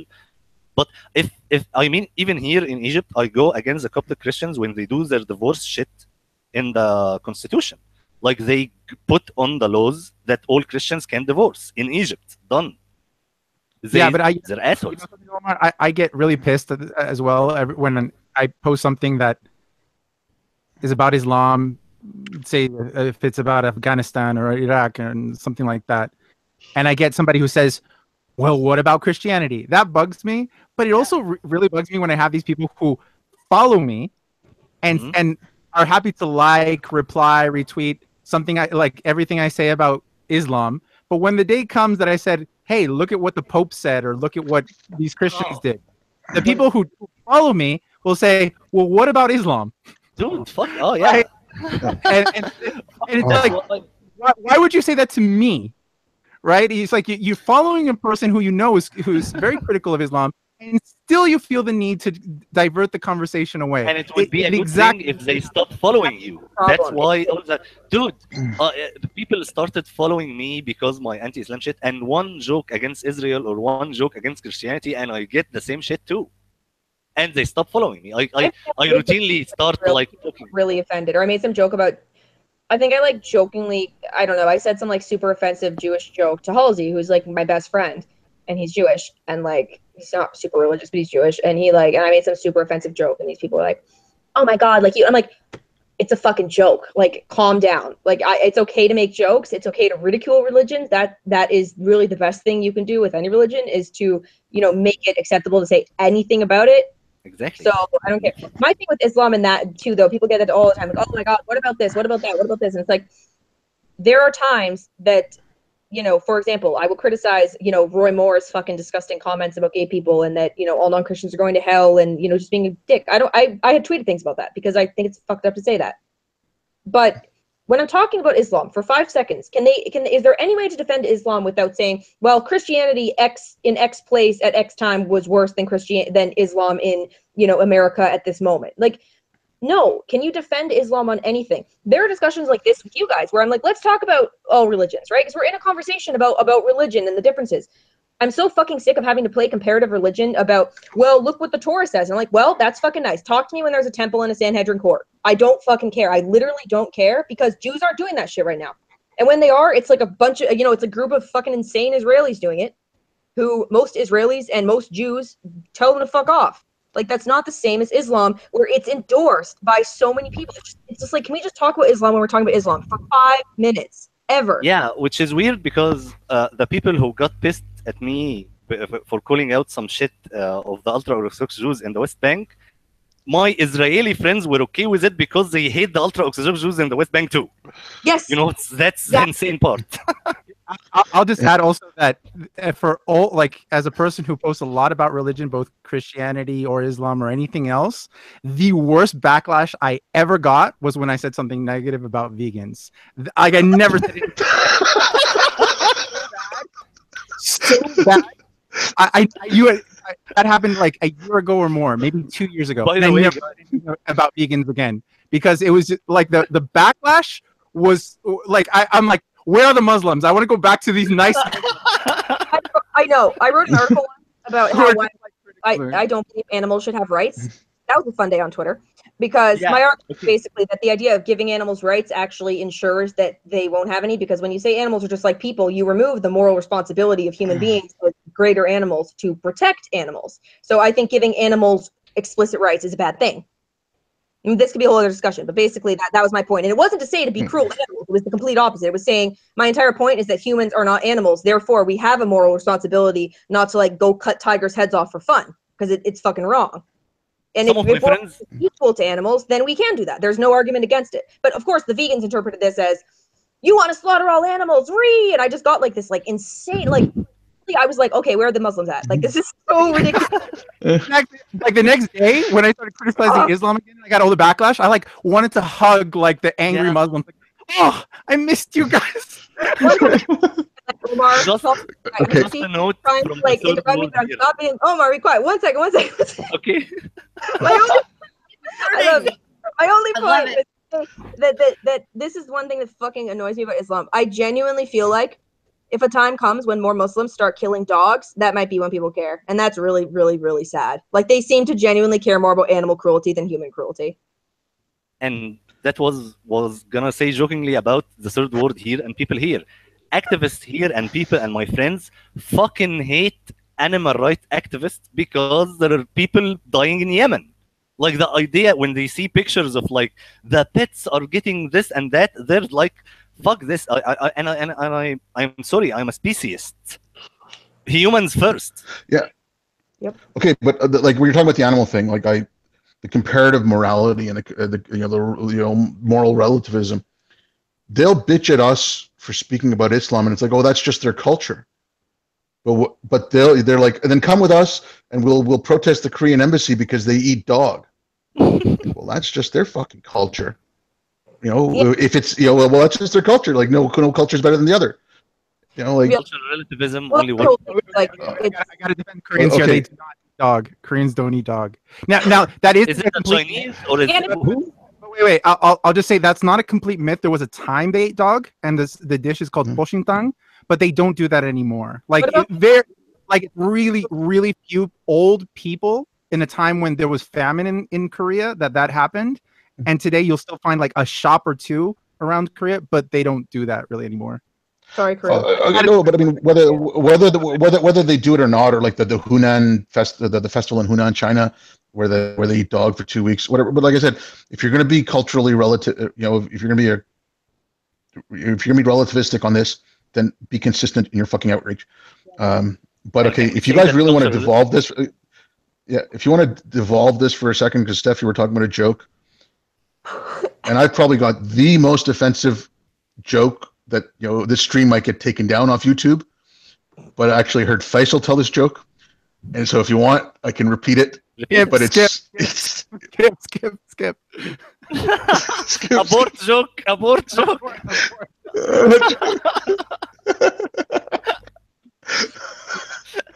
Dude, this stream can be taken down. Remember the name of the group I said on Twitter? Can I say that?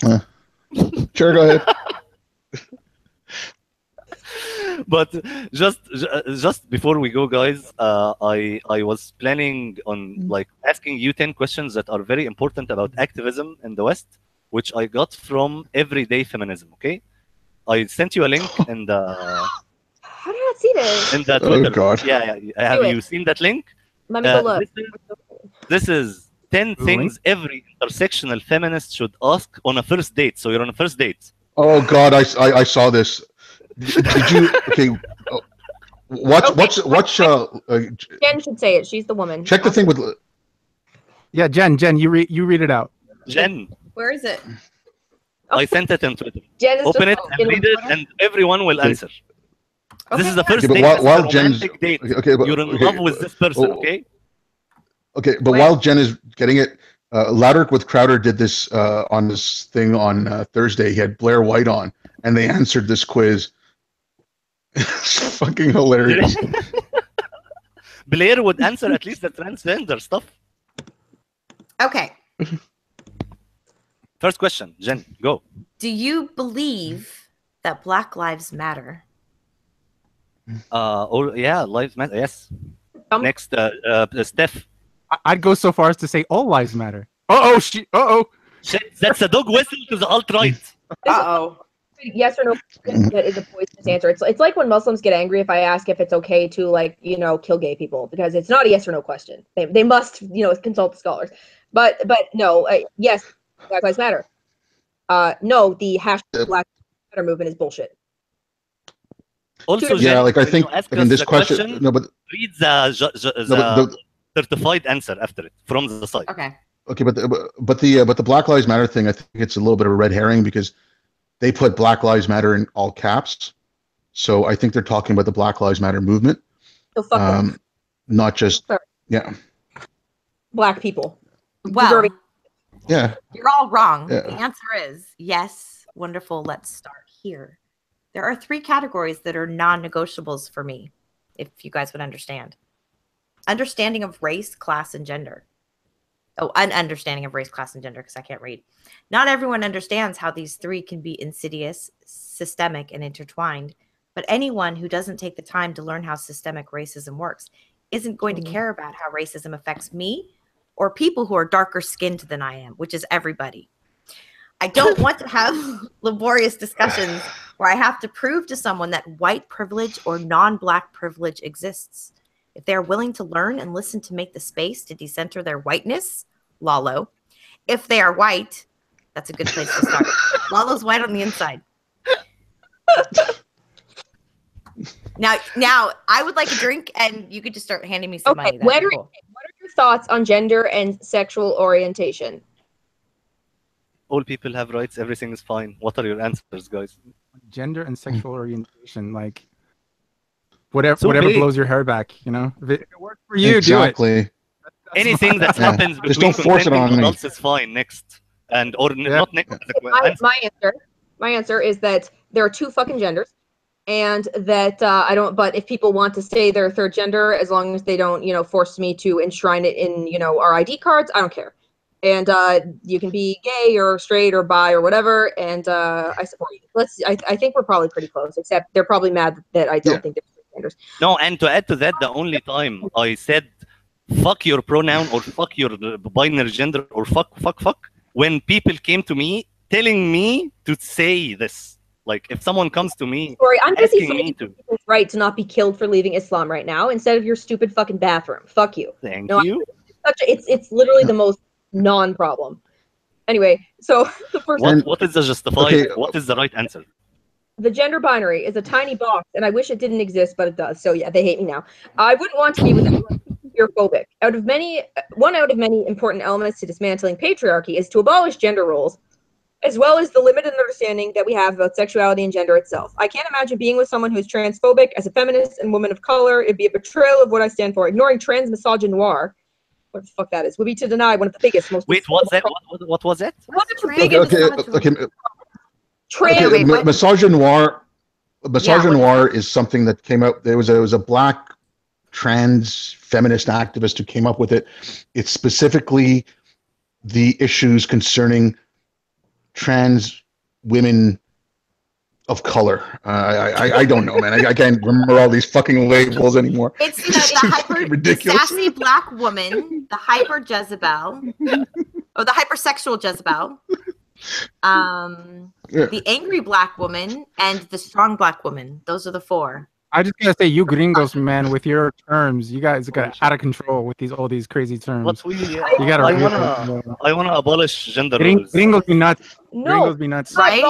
Yeah. No, this is where it pisses me off. It's hilarious. I want at least some women on the construction site so that I can do anything all day long. What did I do? I heard my name. It's not my fault. I was saying that, like, I'm so sick of this abolish gender roles. Like, I'm sorry, like, gender is a thing, and most people fit with the gender that they are, and evolutionary psychology is a thing. That does not mean that we say that men and women have to legally be barred from doing different things, but, like, can we not complain that, you know, women as a majority do certain things? Don't tell me what I am. Yeah. You know what? Why are you wearing a dress? Steph, I'm trying to turn Lalo into a gender. You know what pisses me off the most about this feminist gender role thing? Is that if a woman on her own chooses something against what they want, they would say, no, fuck you, internalize misogyny. That's bullshit. What pisses me off the most about this is, I don't care. You want to become a man, you want to become a woman, I don't give a shit. But don't give fucking prepubescent kids or toddlers goddamn fucking puberty blockers and like, don't give kids fucking medication to block puberty so they don't fucking express what kind of gender. Or that law they passed in fucking Ontario where if your kid expresses some questions about their gender and you don't agree with them, the fucking state can take away your kids. No, what? These are little kids. Kids pretend all the time. Yeah, it was a law passed in Ontario this year. If your kid says if a 6-7-year-old is just a 5-year-old, a 4-year-old, or a 5-year-old from his family because he's saying some crazy shit about gender he doesn't understand, and the government can take away a child from a family. That is my province, Omer. Yes, and it's also what the fucking fuck? You could be in trouble for using the wrong. Okay, now you need your guns. Now you need your guns to shoot at the government. Guns. You're justified. I don't. Seriously, if that shit is happening from the government, libertarians and Godmother are right. I'm calling the order to Omer. What the fuck? Okay. Well, that escalated quickly. Jesus. No, I mean, what the fuck? What do you mean the government can take your child away? Yeah. To where? Yes. Fucking retarded. Jen, please put order here. They can put them in institutions, other relatives, foster homes, because you're not raising them, exactly. abusing them by not allowing them to do this. I had a phase where I wanted to be a lion. Like, I would run around on all fours. I was obsessed with the Lion King. Like, I spent a ridiculous amount of time pretending I was a lion. And I'm sorry, but for little kids, that's what kids do. Kids pretend stupid shit. I don't want the government taking me away from my parents because my parents didn't feed that idea. If a child actually gender, they'll stay the exact same way. I thought I was a Stargate is okay. My takeaway from that though was Steph is a furry. Yeah, okay, we're doing this. All fetishes matter. I had heard that rumor. What is guy? We're starting a rumor right here, right now. This is my show. I am professional, you guys. This is not funny. furry millennial. Right, Mary. Right, millennial. Where we Hitler. criticize Islam, not furries. Furry or furry millennial? That's your. Stop!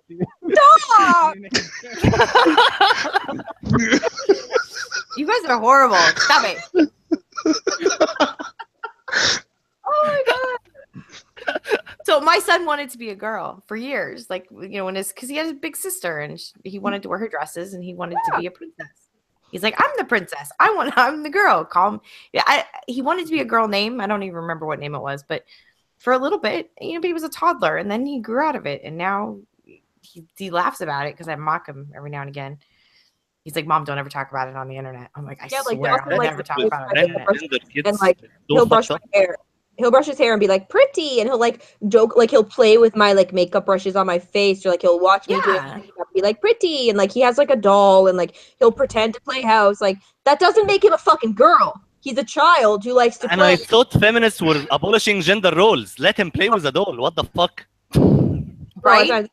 Well, the problem is they're abolishing gender roles by showing that kids who, boys who want to, as a child, experiment, especially like my son. I'm a single mother. Like he doesn't live with his dad. He sees his dad like a few hours a weekend. He lives with me all the time. Like, and my sister babysits him 3 mornings a week. He's only around women, so like he's gonna emulate us. It's not because he's a fucking girl. Yeah. If he is, I'll love him. If he decides he's trans, fine. I love my child no matter what he does, unless he joins ISIS. But like, then you're dead. But I'm not going to assume that's likely. It's not likely. Like being trans, like actually having gender dysphoria. I thought it's not likely to join ISIS. Sorry. My child is going to be like 10, and he's going to be like, Islam is bad, and I'd be like, shh.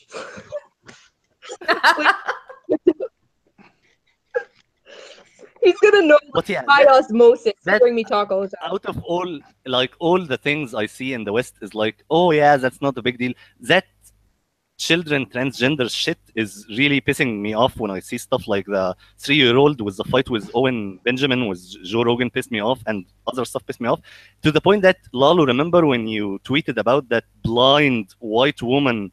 Oh my god! That guys made her think that it's racist. I retweeted that saying this is the second most immoral thing I've seen out of social justice after child transgender shit. That was totally fucked up. Both of them. Holy fuck. And I have conservative, proud, tranny friends that agree. So, and they call themselves tranny. Yeah. But they're not offended little idiots. And I respect them, love them, no problems. Jen, third question. Yeah, let's get the question. Fine, gosh. Just hurry up, Jen. All right. Yalla, how do you work to dismantle sexism and misogyny in your life? I trying to stop FGM in Egypt. That's yeah, it? I deal with the only people who are actually, really persecuting women for the most part. And then what do you, Lalo? It's about, I don't know, people being, I don't know, I'm not really, it's such a, I don't consider women in the West to be oppressed, and I am an anti-feminist entirely, so I think women's rights and feminism are different. I call myself a women's rights advocate. I am not a fucking feminist. Thank you. Exactly. There are different things. There's a difference in saying this is an issues-based movement, right? And I could rant about anti-feminism all along. I won't. But there is a difference between an issues-based movement and an ideological movement. I oppose an ideological movement that women are inherently an oppressed class by men who are inherently oppressors. That is not true. That is not a thing. There are instances that women are, or especially were historically oppressed, but I don't consider them an oppressed class. So I don't like feminism for that. And I especially don't like that they've now carried this over into 2017 as though we're not 50% and cannot make our own decisions and cannot, do what we want to do. The problem is that women don't behave how feminists want them to. They want women to be CEOs and presidents, and most women don't want to. And the women who demand that I should want to be a fucking CEO of a company and not of a tiny news company, but people who want me to do that, these are the people taking women's studies and complaining. They're not doing it. And these are women the feminists telling you what to do, not agreeing with your own decision, by the way. And to be totally honest here, I didn't care about feminism. I wasn't an anti-feminist in 2 years ago. I was just, for example, I was gaming. Anita Sarkeesian is saying all gamers are sexist, racist, whatever. I don't care. It was just funny, and I saw that Gamergate and stuff and videos. I started going against Western feminism the second hijab was empowerment and women's march. Like the second feminism adopted, like Islam is progressive feminist. Okay, bitch, now you're in my territory. Let's fucking fight. So for me, like, I'm an anti-feminist. No problem. Feminism was my initial red pill. Actually, I long before I was a total liberal until the first thing that I realized was obvious bullshit was the feminist narrative. That was the first thing, and I was on Tumblr and seeing and then seeing what, like, not just Tumblr, but like what feminist activists throughout history have actually said and believed, and I was like, this is objectively insane. And then and that was actually my primary interest. Like, I actually used to have an anti-feminist YouTube channel, believe it or not, but now it's just. By the way, I also thought they were insane, but in my head they were just trivial. Like, that's a preference. Yeah, like, absolutely. Yeah, some woman in Seattle is bitching about female depiction in video games. That's nonsense and trivial, but it's not damaging anyone, so fuck it, she's just crazy. But when I think they moved into, like, adopting Islam and hijabism, that's harmful. That's fucking harmful to women. Like, you know what I like? Well, that's when I noticed that shit is going down. Yeah, but there's another part of that too that's more insidious, I think, that you also see in places like a lot of European countries. You see men who have been told that being men is evil, being men is bad, wanting to provide for someone, wanting to protect someone is misogynistic. And now, mysteriously, when you see Muslim men who have no such problems with being extremely patriarchal, actually wanting to subjugate women, you have a bunch of pussies who won't do anything about it. Why? Because they don't want to, because they know that feminists will treat them like they're misogynists. And I'm saying, fuck that. I'm sorry. We don't fight wars with fucking men wearing pussy hats. So I like men, and I want men to be, and I oppose feminism for saying that men are evil and bad. Fuck that.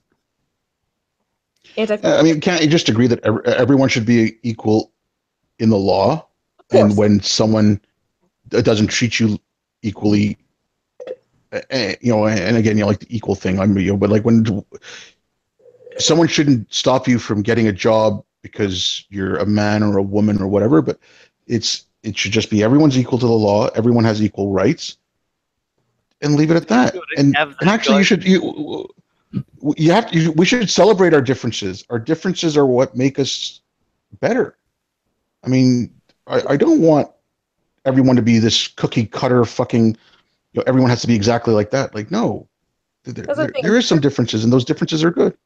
And one last thing before we leave this, pussy hats and stuff, like when I see the Women's March, this is like advertising women are weak to me. You know what I mean? Like, that's not strength. I've seen women in protest. I've seen women in Tahrir Square, and I've seen Iranian women videos when the Islamic Revolution happened in 1979.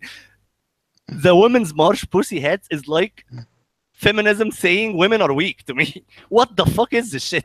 That's the thing. Like, they see someone like me who's feminist, very pro-male, and pro some level of gender being a thing and gender roles being largely a natural thing, at least to some extent. Obviously, like I said, under the law, anything like that, I'm 100% a feminist in that sense. But that people see someone like me and they're like, well, you're not marching for women's rights and therefore you're weak. And I'm like, you know what? Like, I gave birth to a baby with no medication. I fight for what I believe every single day. I'm sorry, it's not weak of me just because that I don't believe that I am the same as a man because of these things. No, I'm not. I'm objectively not the same as a man. Men and women think differently. Men and women have physical bodies that are different, and that's okay. And there's a reason that men and women have been largely in similar roles through literally all of history until recently, where now men are being shamed into basically turning into women, and that I think is part of the reason that we've allowed this mass Islamicization in places like Europe, because men have become pussies. And I'm like, I want men to fight against, fucking Muslim rape gangs. Sorry. That should be their job. Why aren't they? Should. Jesus. Can I say something, Lalo? So I don't believe that women are equal to men in the West. If you want to count, for example, where I live as part of the West, you might not. But in most of Latin America, no, women are very far from having equal rights, and some of the oppression they face is specific to their gender. Especially if you believe, like Steph, that women biologically are different. Well, since we're biologically different, there are certain laws that are going to apply to that difference. For example, the reproductive rights. And I just posted recently that a woman in El Salvador has spent already 10 years in jail out of 30 years that she's been sentenced for having a miscarriage, because abortion is illegal. And even oftentimes they will jail a woman like this for having a miscarriage. And that's just one of a billion different things that happen against women in the place I live. I don't really have as much problem calling myself a feminist in the place I live. Unfortunately, feminism has a lot of political connotations, and there's a lot of political ideology attached to it. So I wouldn't call myself a feminist probably in the United States, because then I'm joining a group of people who have very specific ideologies as far as patriarchy and a lot of atmospheres and places that I really don't agree with, where there's, you know, a lot of times they're even opposed to the expression of sexuality by women. They're offended by the beauty of women being portrayed. For example, I don't think it's an anti-feminist act for a woman to pose in Playboy. So there's different beliefs there as far as feminism. But generally, if the question is, what am I doing to dismantle sexism and misogyny in my life? Well, I have a podcast where I interview women about their experiences in religion and how they did face real misogyny and real patriarchy. And a lot of these women are in the West. I recently recorded 2 podcasts with a woman from the United States who was in a Christian cult, and another woman from New Zealand who was also in a Christian cult. And there's so many similarities to even Islam that you'll see. A lot of them are forced to dress in very conservative ways. The woman in New Zealand was forced to wear a veil throughout her whole life. And yes, this is, you know, these Christian cults are marginal, but it still happens, and these people still matter. And you know, the problems aren't equivalent, but it's still there. So this would be really awkward conversation for a first date, though. Yeah, we still need to see. We still need to see the right answer. Like this is a lot of stuff for a first date. Holy Black shit. Lives Matter. Black Lives Matter. Like, you want to get horny? Black Lives Matter. We're at 3 and there's 10. Jeez, this is going to be the most awkward first date. Ever. Beyond. And before all the interruptions and the joke, Lalo, we really appreciate your work and your podcast, right? Thank you. Oh yeah, totally, Lalo. Jen, what was the answer to the third question? I appreciate Lalo. You guys can. No love Lalo. my side, I'm telling you. You think You're you're bigger so than tough Jen now, now. You think You're you're bigger than so him, so popular now, huh? Yeah. Jen is huge. Famous, up famous. Speeches, events. Hey. Lalo who? Lalo who? Fourth question, Steph. Do we have, Jen? Do we have an answer to the third question? That's official answer. What's yes. It's very long, so I'm gonna summarize. But before I say that, Lalo, you know how much I love you and how much I appreciate what you do. I haven't seen it lately. It's for me. Whatever. I'm the reason why you're doing it in the first place, buddy. Don't you forget that. I am the reason why you are who you are. Everything I have and everything I own is because of Jen. Holy shit. Then forget my gratitude to Lalo. Jen, thank you for all the podcast Lalo did. You're welcome. What's the answer? So, basically, men are toxic, and they may not admit it, but a lot of men hate women, and they don't like to be questioned because they won't be toxic as long as you don't question them or threaten them in any way. They love us as a monolith. They love what women have to offer, whether it's sex or food or love, but they love us for what we can do for them, not because of who we are. Do you understand? So it's crucial. That's on a date. Yeah, it's crucial for you men to learn how to decenter your male privilege in order for you to understand the multitudes of interpretations of femininity and womanhood. Do you understand? So beyond misogyny 101, does the person that you are with understand rape culture? Do you guys understand rape culture, systemic sexism, and misogyn? Yes, that word. Why wouldn't they say misogyny there? Why do they say misogynoir? Black misogyny's worse. I thought misogynoir is someone elegant being proud that he's misogynistic. Like I'm misogynoir. Like, you know. Well, I thought it was along the lines of film noir. I think that's what I was thinking. Like that too. Steph, we are supposed to walk away from anyone that believes that boys will be boys. Oh God. Oh God. Toxic masculinity, guys.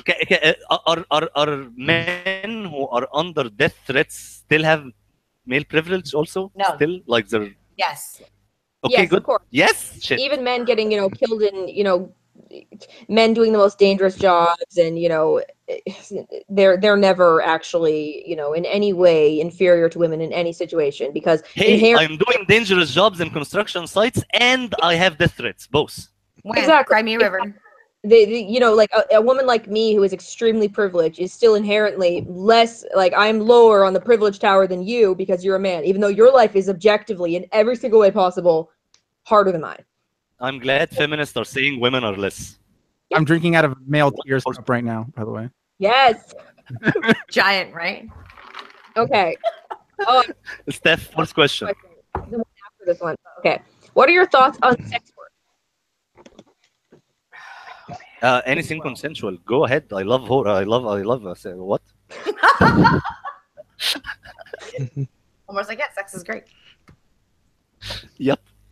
Well, I can tell you about this. I actually I changed my opinion actually about Lalo's like, I used to be a sex worker. Yeah, I was literally like, actually. Go ahead. He's a Chilean porn star. Well, exotic. We prefer. It was exotic dancing, but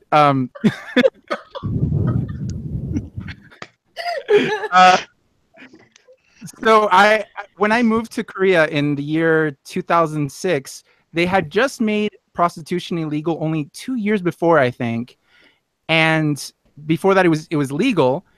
And by making it illegal, a lot of women who were making quite a lot of money were suddenly not even making close to as much, because you go from a job where you can make thousands and thousands of dollars every month and probably you're a single mother or something like that, to making part-time wage, which in Korea was very little when at that time. And I was quite surprised there was even a protest of hundreds of women outside the Congress protesting that law. And these were ex-sex workers, because when they made it illegal, they put it underground. It became like a criminal organization, or a lot of these women went to foreign countries, and they usually went through, not illegitimate kind of means to get there. So that when they get there, they get trafficked, right? Human trafficking, and they get their passports taken away. And tons of bad things. While before that, when it was controlled and it was legal, the government controlled, for example, that the women had to get checked for STDs regularly. They could, if they had a problem with a client, they could go to the police and as a sex worker and say, this is what happened. But if they went to the police while it's illegal, they committed illegal acts. So I saw that in that case, the situation got worse when it went from legal to illegal. But in a lot of countries, that might not always be the case. So, for example, like in Russia or countries where they have a lot of problems with sex trafficking and things like that. So it's not a clear-cut problem. And it was a very interesting situation to go to a country where it had gone from legal to illegal overnight. Well, yeah, I mean, I'll just carrying on from that though. Like in Australia, when they made it legal, divorce rates actually went down, and spousal abuse went down. But the sex trafficking thing, when I was in Kabul, one of the guys I was working with was this Brit, and he was like, "Hey, I just started this new contract. So I started working with these guys," and he was like, I'm going to the Chinese restaurant, and they've got a pool room in the back. You want to come? We'll go to the Chinese restaurant. We'll shoot a few games of pool. We'll have a few beers. I was like, all right, sounds like fun. What I didn't realize, though, was a Chinese restaurant was a fucking brothel. And yes, they had a restaurant, and yes, they had a pool table and all that, but it was a brothel. And I get it. Yeah, and I get in there, and there's like 5 rooms with 5 girls, and there's 50 guys waiting there. And he's like, "Come on, we'll get in line." I'm like, "No, are you sick?" So first of all, let's just it's like one after another. It's a fucking turnstile. I'm like, that's disgusting. And I said, second of all, do you think they're here by choice? Like, how bad does it have to be where you are that you go to Afghanistan by choice in the middle of a fucking war to be a sex worker? So the trafficking thing is fucking disgusting, and it's gross. And this guy is like, "Oh yeah, no, we'll just go." And I'm like, "No, I'm arguing with him, and he's like, "Oh no, we'll just go wait in line until our turn." I'm like, I just turned around and left. Well, and, that is sick. But Obaid, are you in principle against the idea that a woman can sell sex? Like, does she have that right? Do you think? Oh, if it's legal and it's safe, I think it would be safer for, like, if prostitution legalized and there was safety things put in, like, okay, you have to get tested for STDs, like they do in Australia. And just the only reason I know about this because I watch a lot of Jim Jeffries things and he talks about it in some of his shows. They'll take a blue light and they'll check the they'll check the guy out to make sure there's no scars or warts or anything like that. Safety of the women is saved. All that is insured. I have no issue with that. If she's willing to do it and it's not being forced and there's no sex trafficking and it's all consensual, I have no problem with it as long as the safety and everything is put in place. On principle, I'm not against it. I'm against human trafficking. I'm against things like that. And I got a friend in college, and she wasn't a prostitute, but she worked in a strip club. And she was like, I do this, and in Quebec you have junior college and you go to university, so she's doing it in junior college. And she goes, if I do this for my 2 years in junior college, I will have enough money. She's a single mom. She goes, I'll have enough money to go through university up to my PhD and not have to worry about where I'm going to get my money from, just doing it for 2 years. So like I said, if it's consensual and if there's, you've taken the safety and all that into account, if you want to do it, I have no problem with people doing it. What do you think, All Steph? my positions on anything about sex extremely simplified to anything with consent is moral. Anything that passes the line of consent is immoral. Period. Done. So, sorry, Steph. The Arab man had to go first. Arab supremacists. I don't know. I kind of have mixed feelings on it because I definitely can see where the prohibition aspect is not good, especially. But I do agree with Lalo that it probably is kind of dependent on where you are. Like, I feel like in some countries, just saying, "Oh, it's legal," and making it harder to monitor it might be bad. Like a country that doesn't have a good infrastructure in order to monitor it, just saying it's legal might be a bad thing, right? Like if they have no way to actually enforce the safety standards, like in like a shitty country, I can see why it'd be a problem. That's a great point. Yeah, if a country has a very poor government or organizational structure to administer the protection of those women, it would be a very bad idea to make it legal. We have institutions against protecting those women. Well, yeah, that's where in Egypt. What I'm saying is that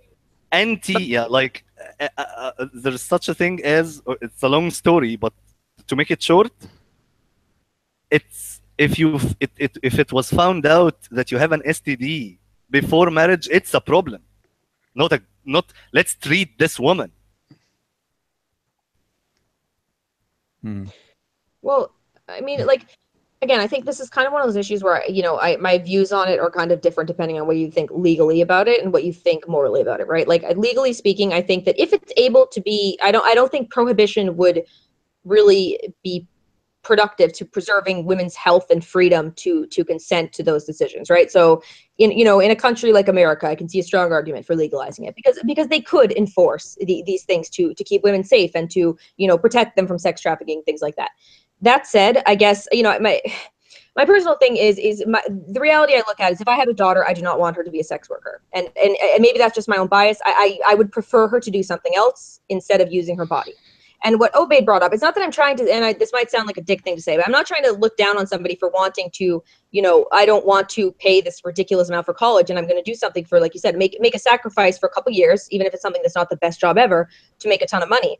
Maybe it's just my own stubbornness, but I not that I'm saying I'm like, oh, I could totally be a stripper. Like, no, I would like fall off the pole and like smack myself in the face. But I would never want to do that personally. Personally, I would prefer to compete on the same, men don't have that option. Erotic dancing to right? Lalo. Men don't have that option, right? Men don't have an option where they can go on a webcam and make women pay them money to like take their dick out. And so maybe I might sound like a dick here, and this is my personal opinion. I'm not saying I want any other woman to take that I think she's inferior by this. Of course not. My personal opinion is I think in a lot of cases it's an easy way out because of women's sexual advantage. And personally, I don't want to take advantage of that, and I hope my daughter won't either, because I think I would prefer for her to compete with her mind on an equal playing field with all other humans, instead of saying, like, if I have a daughter who's born beautiful and is genetically lucky enough to do a job that she could, like you said, work in a strip club for a couple of years, make a ridiculous amount of money, or go on a webcam. But I guess that's my view. I kind of agree with you that in theory, I would prefer that people didn't have to sell their bodies for money, even if it was in the most legitimate, it's legal, it's administered, it's completely consensual. Ideally, I rather not live in a world where women felt the need to do that for money. But at the end of the day, I do think if it's completely consensual, I am more of, I don't know, like in American terms, like more libertarian in that sense, that people should have the right to do what they want to do, even with their bodies. Well, this is what I feel with a lot of sexual stuff, right? It's not that I'm just saying that it's hard to make it even really a consistent logical argument for it, right? But I think there are certain things that we instinctively think of that I do think that can inform my views, right? Like I can say that I think that people, have every right to have 500 sexual partners if they would like to, if it's consensual, if it's whatever. But I also can acknowledge I would prefer my child does not do that, because there's a part of me that just inherently sees that as a not as good of an option as not doing that. And is there a rational basis for this? Maybe, maybe not. Maybe it's just a kind of mental predisposition I have towards that, but I kind of feel the same way about sex work. And if it's something that I wouldn't want for my daughter, I'm not going to actively say, well, you should do that. You're a strong, empowered woman, because I wouldn't do it. I wouldn't want my kids to do it. Okay, I agree with that point. Like, I don't think it should be. I don't think that's what you should do. But like Lalo said, if it's consensual, everything, that's fine. But to take this to like, I'm just going to go really low here for a second. When you're talking about men on sex cams, the internet is a vile place. I guarantee you that if I started doing something like that, there would be a lot of sickos that would pay me money to do it. Not that I'm planning on doing it, but there would be a lot of people. You could find some sick, twisted corner of the internet. It's easier to get followers on Twitter, right? Like, it's easier. I'm Googling obaidcam.com right now. Just like, why don't we start right now, Obaid? Look at the girls on Instagram, for example. All they have to do to be considered a conservative, like, oh, look, this is a conservative with 100,000 followers. If I put on a mega hat and a bikini, I'd have 10 times the followers I have now. Not that my body's that great, but like theoretically, if I was like this like banging body looking woman, like, and the fact that is all it takes for women kind of annoys me, and I don't want to personally take advantage of that, even if I had that, if that makes sense. I would rather playing field. I had another friend out in Vancouver, and she wasn't a sex worker or anything, but she would laugh because she would go to like Walmart and buy like 10 packs of cotton panties, put on like red lipstick, kiss them, and mail them to guys for $20 a piece. I sold a guy Confirmed $50 once, and that was I felt guilty. I felt guilty for doing that, because I was like, are men really this fucking stupid? My feet are fucking gross. First of all, like, I'm not like saying this to be like, oh, I'm actually so hideous and ugly, but like, no, my feet are fucking gross. And the guy paid $50, and it was like the stupid bet. And I'm like, I don't want to do that. I do not want to do that. Even if it takes me 10 times the work to $50 using my mind, I would rather do that personally. Can I ask you guys something? I don't know this very well. I'm not that involved in like the radical feminism and SJW stuff. Is this current wave of feminism and SJWs, is it mostly pro the right of women to be sex workers, or is it pro There's an anti? internal fight. I'm sorry, It's we're a just sex anti. positive negative. I would say I actually think have it's no about- idea. the fact I that would say it's 50-50. I Really? don't know. I think That's it's far interesting. more to the lean of sex positive. I say sex negative. There's a reason that the dichotomy that you would even think of this in is sex positive and sex negative, right? And that those are the common feminist terms, tells you which side feminists are on, because obviously implying that people who don't like sex work and think women have, other ways to make money that might be better than taking their clothes off would be seen as sex negative. I'm extremely sex positive. I love sex. I don't like using my sexuality in that way. So I'd be considered sex negative in their mind. So I think it's I would say strongly would be sex positive of the majority of. I'm curious now to see what the website, what is it, number 4? Where it I leans have on no it. idea I actually actually, but I think I have no it's, idea where it's gonna lean, to be honest. might go sex negative. No, I But need do you want that to sex negative. Did you read it? You may Yeah. scratch your head at this one, but much like racism and misogynoir, being pro-sex worker is a necessary pillar of dismantling the patriarchy. I don't mean pro-sex worker in the sense where non-sex workers write op-eds, think pieces about how sex work is amazing and feminist. I mean the kind where you pass the mic to sex workers because they know their experience better than anyone who hasn't ever engaged in sex work. I mean the kind of pro-heoxism, I don't know what that means, where you understand the labor of sex workers of color, especially trans women of color who engage in sex work. How the fuck did this get into color? Wait. Let her finish. Let her finish. It's almost done. Okay, one point actually, real quick, before we go on to the next question, which I really want to talk about, is that this is something I feel like, I think it was Blair White who brought up, that just how many trans women are pressured into sex work because it's a fetish. I think that's fucking sick. I think that the fact that trans women are trying to pay for surgeries by doing sex work they don't want to do is fucking gross. I think that's so sad that they're pushed to do that, to pay for these surgeries, and that this is encouraged by feminists. Instead of saying, let's start normalization to help these people pay for these surgeries to relieve their gender dysphoria. No. Encourage them to go sell their bodies for sex when they aren't one of those people that wants to be sex workers. I find that revolting. I'm back, and I can define pro-hoism for you. Thank you. I don't. What is pro-hoism? It is a sex-positive manifesta for Black and brown women and femmes. Pro-hoism. Pro-hoism. That's a real difference thing? between being sex positive for Black women and sex positive for white women. It means more. If Because you're ho- Jen, not Jen, white. there's What? really a thing called pro-hoism? Yeah. H-E-X-E-A-U. Man, wait. I just gotta say, you American people are living in very. Oh, it's coming from ho. I just Yes. understood the term. No, Derived no. from the more No. colloquial pro-ho. Yeah, it's pro-ho, right? Yes. Ah. H-O-E. Man. Ho. Omar's pro-ho, it's fine. Yeah, but I didn't get the black part. Why black? Black or brown womanists. No. Can I just say? Also, Steph, this is like the culture you're trying to save from Islam. Maybe it's not worth saving. I don't know. Yeah, Reading this kind of makes me think. You know what? Let it burn. The Let pharaohs it burn. and ancient Egyptians better than this. No, okay, but a woman or femme who understands the racialized nature of sexuality.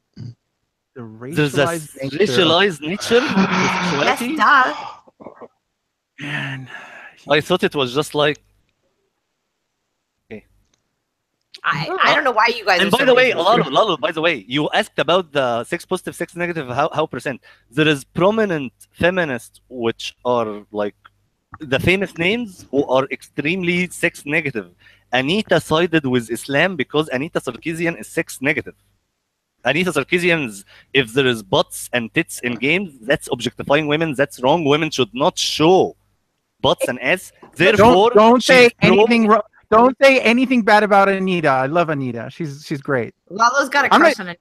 Yeah, you think I'm kidding? I'm not. I love her podcast about Star Trek Discovery. Great podcast I've about lost him. I've lost him. No. Anita.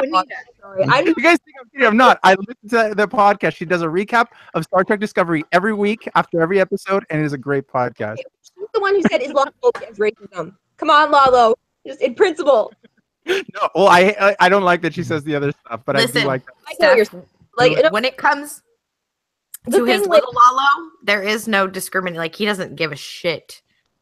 It's any disgusting, trashy, whatever.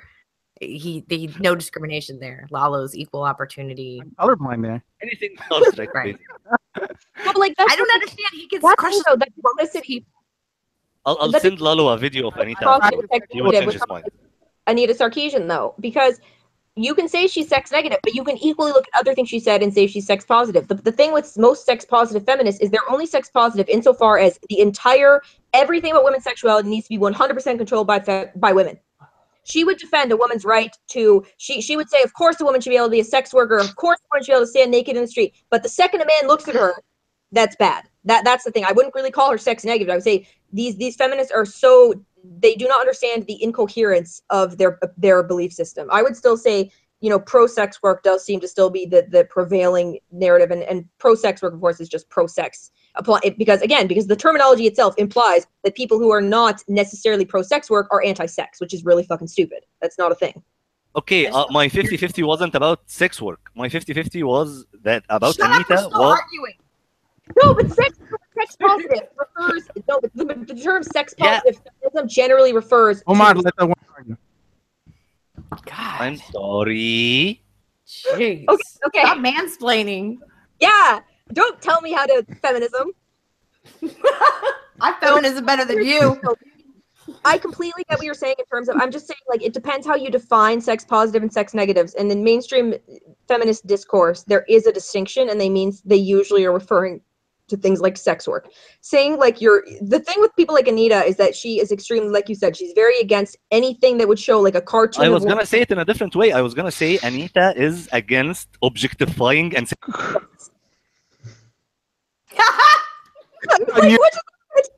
I Are mean, you fucking kidding me? Where is this shit? No, Lalo, you started Omer and I are it. trying to have our first fight ever right now.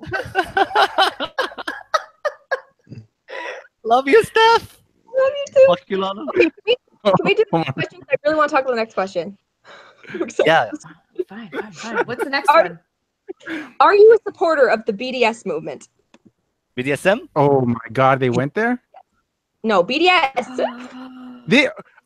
We're supposed to bring up Israel-Palestine conflict in the first date. Yes. First date, No, we're wait. going This is the date. I Wow. forgot this is the date. And if Are you you don't saying- answer the way I like, you ain't getting none after. Jesus Christ, this topic is so Not a date thing. inflammatory. I almost never touch on it because it drives people with- so crazy. Even with It's people so I polarized, like. and they're like, "You got to bring this up first date."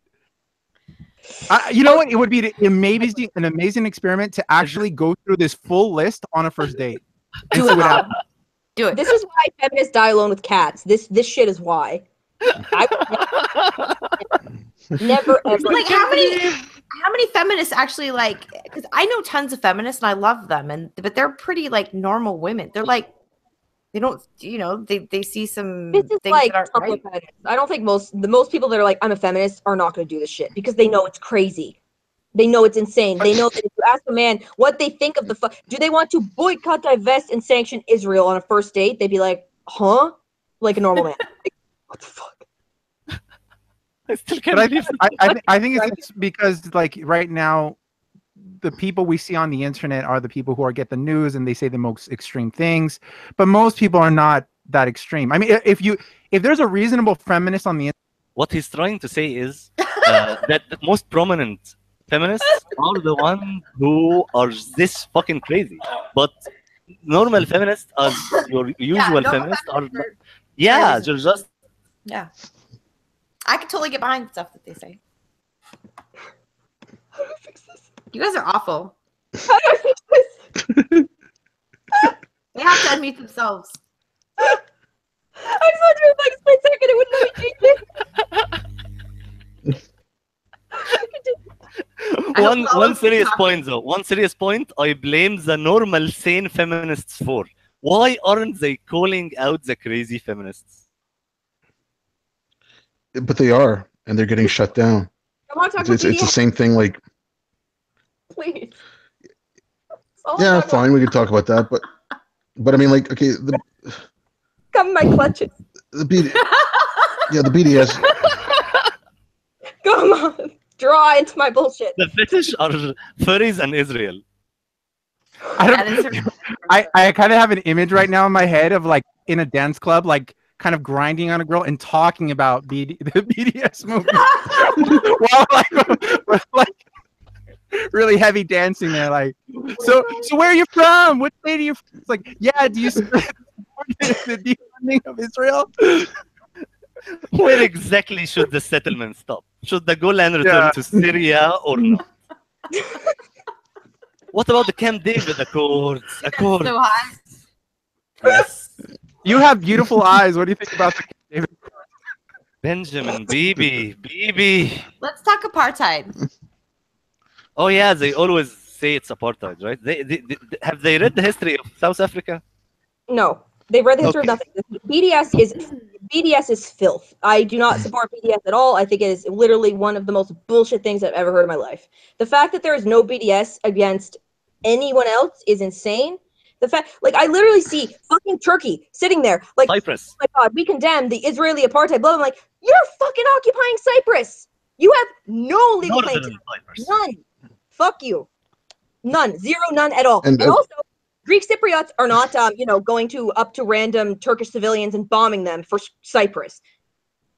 Instead, they decided to actually be productive and create a non-garbage society. Instead of whining that the Turks took over the good part of Cyprus, they turned the part that they kept into the good part of Cyprus and let the Turks mismanage and fuck up the shitty part that they took.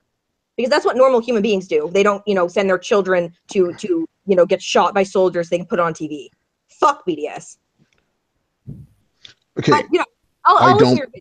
I don't believe in the BDS movement. But one thing I didn't like was there was a motion that Trudeau's government passed last year, where it was it was condemning people who were anti-BDS. Now it's a motion, so it's got no legal weight to it. But it's like, okay. So I mean, it was a motion supporting the BDS, but it was like, so if you were anti-BDS, then you were condemned by the Canadian government. If someone wants to be anti-BDS, I might disagree with them, but I think they should be allowed to voice their opinions. Like I said, I think the BDS movement is not the way the movement's going. I don't think it's right. I don't agree with it, but I do. If someone's against the BDS movement, like I said, the way the government did it was horrible here, and that was my issue with it. Like I said, I don't support that movement per se, but this is such a like Lalo said, this is such a fucked up question. Question, you got to take it point by point. Well, even the Question American about Canada quickly. law When you trying to stop states from doing business with businesses that supported boycotting Israel, right? So basically, they tried to say state entities could not in the United States. They said this. I think this is law. I think in a few states. They try to say that state entities cannot do business with companies that boycott Israel. So if you are a state entity, you cannot buy paper clips from this company because they boycott Israel. I am as pro-Israel as they possibly come, and I think that's complete bullshit. So I think people have a right to do it. I just think they're full of shit, and I'm going to tell them they're full of shit. Yeah, that's fine. You and I are on the same page there then. Sorry, it might be unrelated, but Obaid, in Canada, I keep hearing about this. Like, there's a notion that the people who are anti-BDSM, there's a notion that the people anti-instrument. It's not really a law, but what's up with these laws in Canada, which are big and not they're motions, yeah. not laws. What the fuck what's the point? Why? Omar, you said BDSM, by the way. I said BDSM? Yes, you said BDSM on mine. Sorry. Either do it or not. At least go full aggressive and prison people who are Islamophobic. But what is this notion do? What the fuck? Okay. Emotion is absolutely worthless. All it is halo polishing and virtue signaling. It's just look at how virtuous I am, look at how great I am, and look at me. Fuck Canada, man. Like this like this thing, like the M103, the government in Canada condemns racism. Well, good for fucking you. I mean, everyone condemns racism unless you're an asshole. But I mean, it's just saying, look how great I am. Look at me, I'm a wonderful person. I condemn racism, or But wait, that's I'm good. pro BDS. That's good because nobody will go to actual jail for being Islamophobe or for being anti-BS. Okay, like the BDS thing. Okay, like there's two differences. Most motions have okay, but most motions have no legal recourse. The problem with the anti-Islamophobia motion, the M103, the wording of the motion was that the government of Canada is going to take a whole of government approach to quell systemic racism, and they've got a committee going on. So the committee was 240 calendar days after the passing of the motion. The committee would meet, then they would give their recommendations to the government, and then from that, the government is going to racism and fight racism. Take a whole of government approach to quell racism. Exactly how. They cannot do it without passing legislation. So the M103 motion is paving the way for legislation to come about. Foot in the door. It's the foot in the door. And also this was actually one of my first things that I really talked about when I was doing investigative reporting was this issue, because I looked into the woman who put it forward, the Liberal MP, Ifrah Khalid. Oh God. And her father tied to all these, Muslim Brotherhood linked organizations and all this bullshit. She was the president of the York University Muslim Students Association in 2007. And in 2014, I found proof positive that they were handing out books condoning wife beating and honor killing on York University campus. No uproar.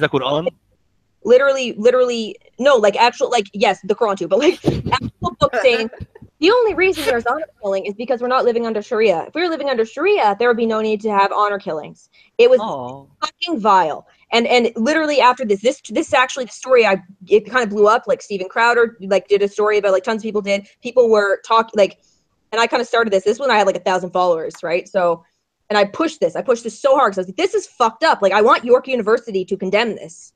Obviously, I'm not even saying stop them. I'm saying York University to put out a statement saying this is garbage and we completely will disagree with this. But they didn't.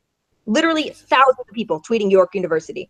And this is the woman putting forth an anti-Islamophobia emotion. You know what? And I've always said this. Maybe in 2007, the MSA was mysteriously peaceful and not at all doing the things that MSAs tend to do. Maybe they were just talking about, praying and loving people in 2007. But in 2014, they were handing out things talking about how to beat your wife and how honor killing is okay. So the MSAs, even in the late 80s and the early 90s, because that's when I was in CEGEP and university,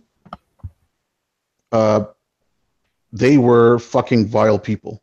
I know they're one of my cousins Brotherhood group. No, but one of my cousins, one of my cousins, just to give you an example, one of my cousins started in CEGEP in '95. She was threatened by the MSAs because she wouldn't wear a hijab, and that's when she started fucking putting on a hijab. And so, the MSA has always been vile. Oh, I know. I know. I bet you 100% Ifrah Khalid believes all these things. Is why I don't trust her at all. I think that, and also the fact that she was the president of York University MSA was actually almost scrubbed from the internet, by the way.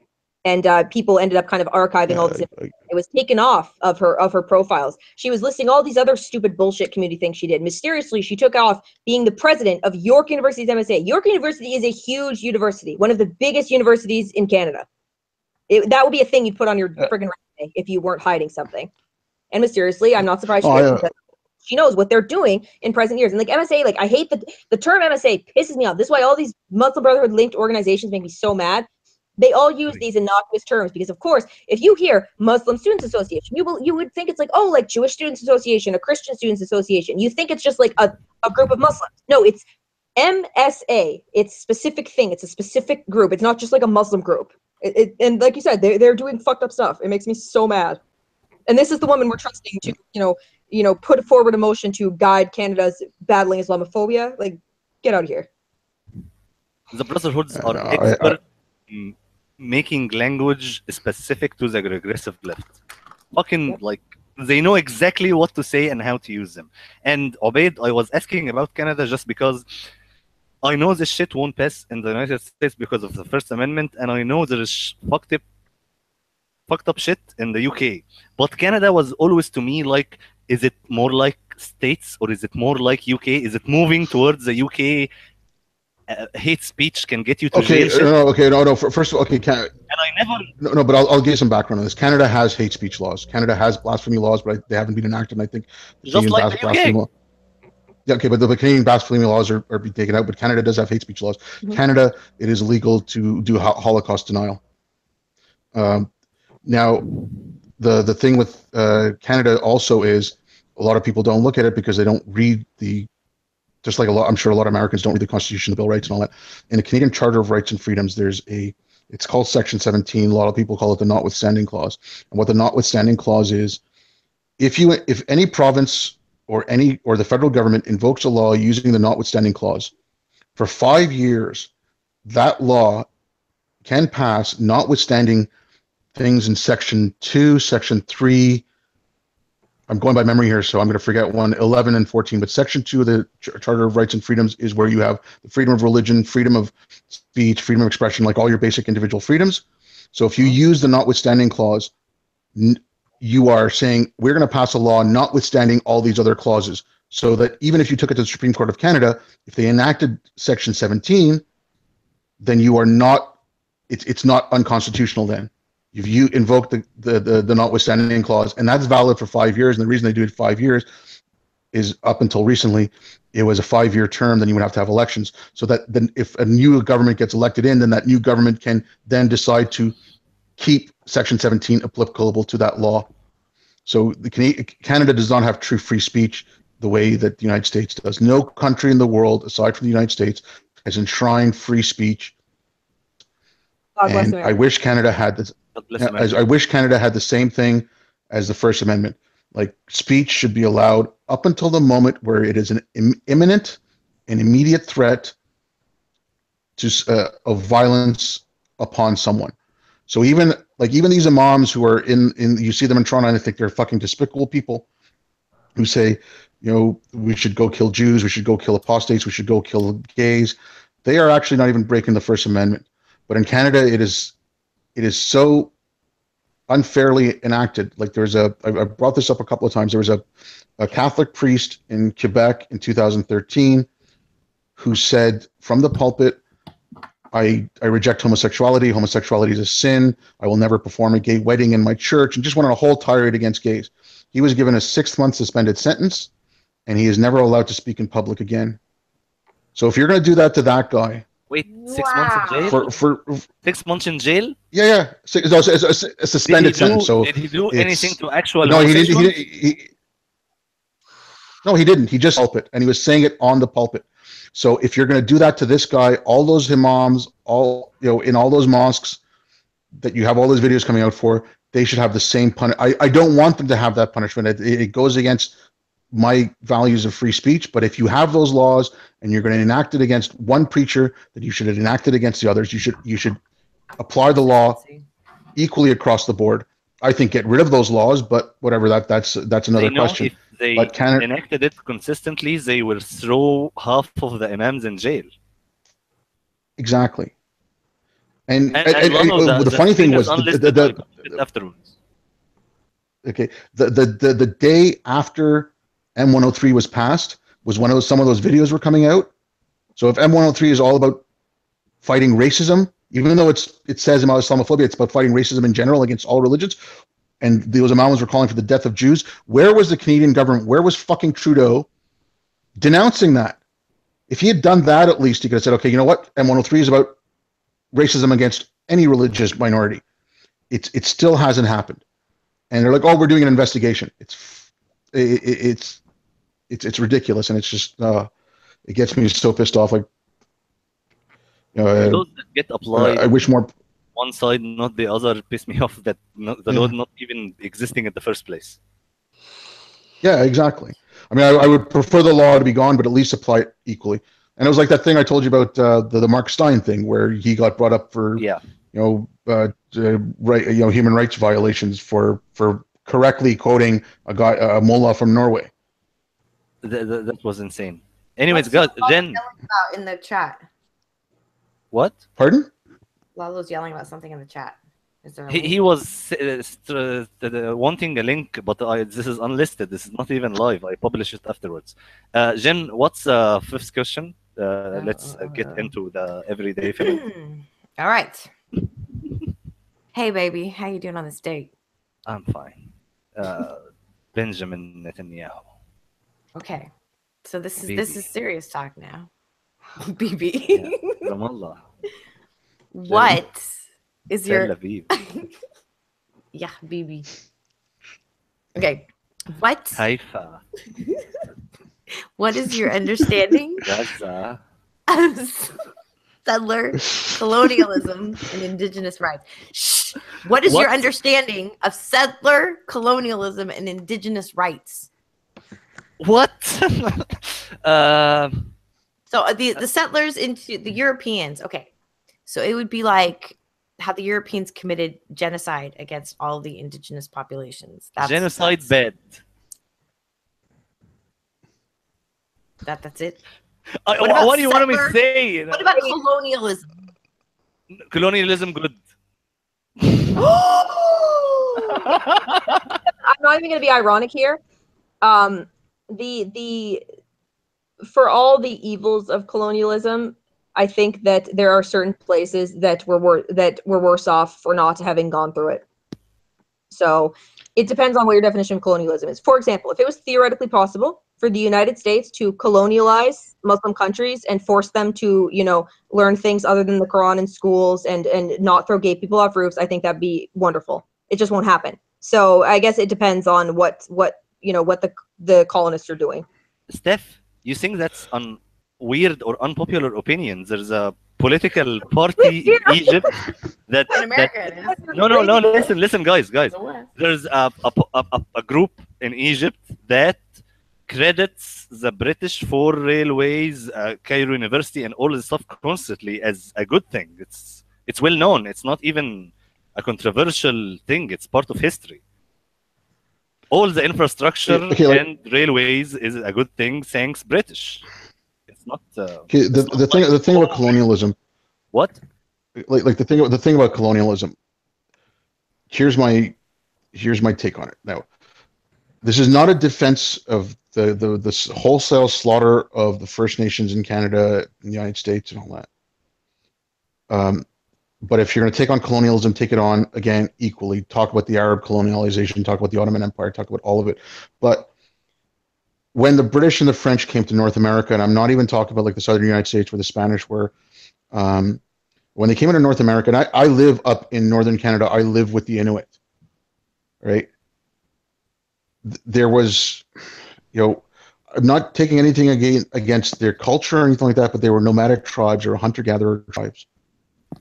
Assimilate into the culture you're coming into, that you can maybe speak to the Spanish a little bit, going into like Incas and the Aztecs and all that, because at least they had huge cities and empires. These people were living in tribes, and they were nomads. They had nothing into which the colonists could assimilate into. This is not saying that it was right for them to slaughter these people. It was not saying that it was right for what was done to them in the schools they got sent to, like the schools run by the Catholic priests and stuff like that, where their language was crushed and everything. But like Steph was saying, there were certain good things, or certain good things that were brought into here. Like you brought in advancement, you brought in newer technologies. The point, yes, and everyone talked about all the smallpox and the blankets, but the vast majority of it was because of the Europeans themselves had germs that these people were never exposed to. But like I said, colonialism, take it topic by topic, and there was a lot of bad done to it, but there was also a lot of benefits that came to countries like India. Okay, and this is not a defense of General Napier, because General Napier was a fucking asshole.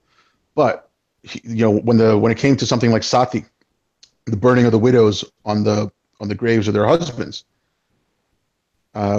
he put up a gibbet.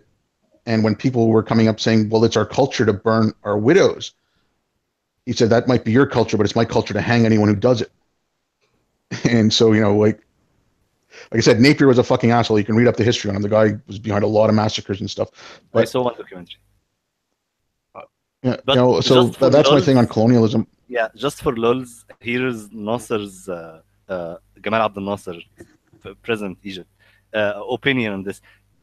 yeah, the West did some great stuff. Now the right thing to do is to seize it, make it Egyptian, and throw them out. Like he totally admitted, like, Suez Canal, awesome, thank you guys, and thank you guys for this, and okay, bye bye. And that was, it's not is an or, and I am getting a bit drunk. Next question: what is the right answer about colonialism, Jen? Okay. There is no answer. It's basically, if your date thinks that Native Americans are tropes or relics of the past, no thanks. A key part of intersectionality is having a complete understanding of how historical and current policies endangered the lives of millions of people simply because of white supremacy and the colonialist entitlement to finite resources and land.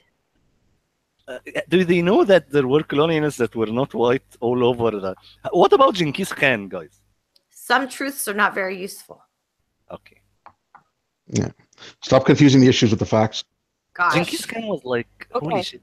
Do you think capitalism is exploitative? Feminism is exploitative? Capitalism. Capitalism? No, capitalism is awesome. It's the only thing that solved 30% of poverty. All I know is Omar's not getting me after this date from any lady, anywhere. Shit. You're answering wrong on every single one of them. No. I mean, Or men. I lost all the. I'm gonna complain about capitalism on my iPhone.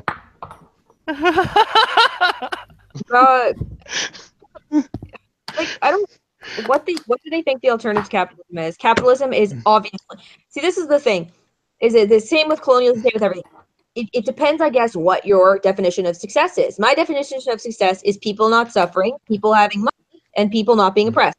So therefore, Western society is better in every way, and capitalism is better in every way. So that I don't. Really, you're pretty logical there. Yeah, I mean, I agree. I think capitalism is the best system that we have up to this point. If you can come up with something better, fine. But communism is not the way to go.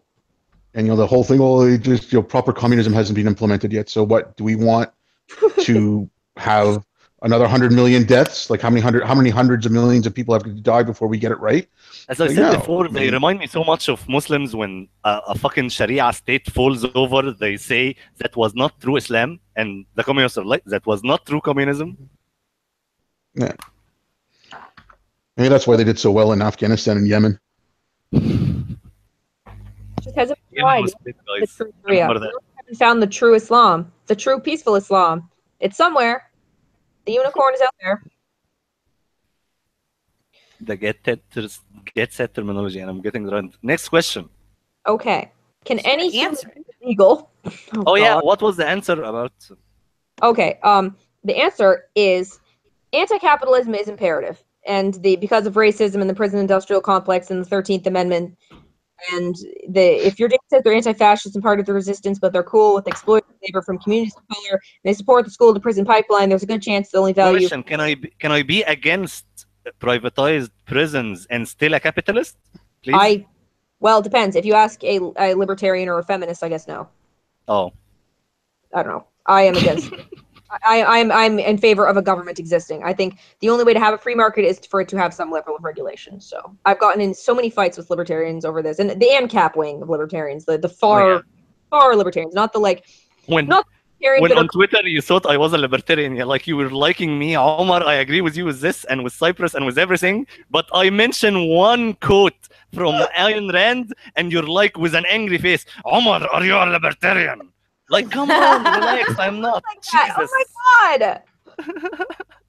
I love it. I like how that was on Facebook, and I like that this is how he is picturing my face. Are you a libertarian? Omar, this next question, if you don't answer it right? Okay, so the women have already turned you down across the world. This next question is for the furries and the men. Huh.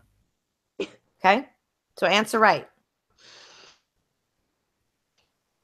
And Steph already read it, so you already know what the question is. I read the whole thing, but I forgot.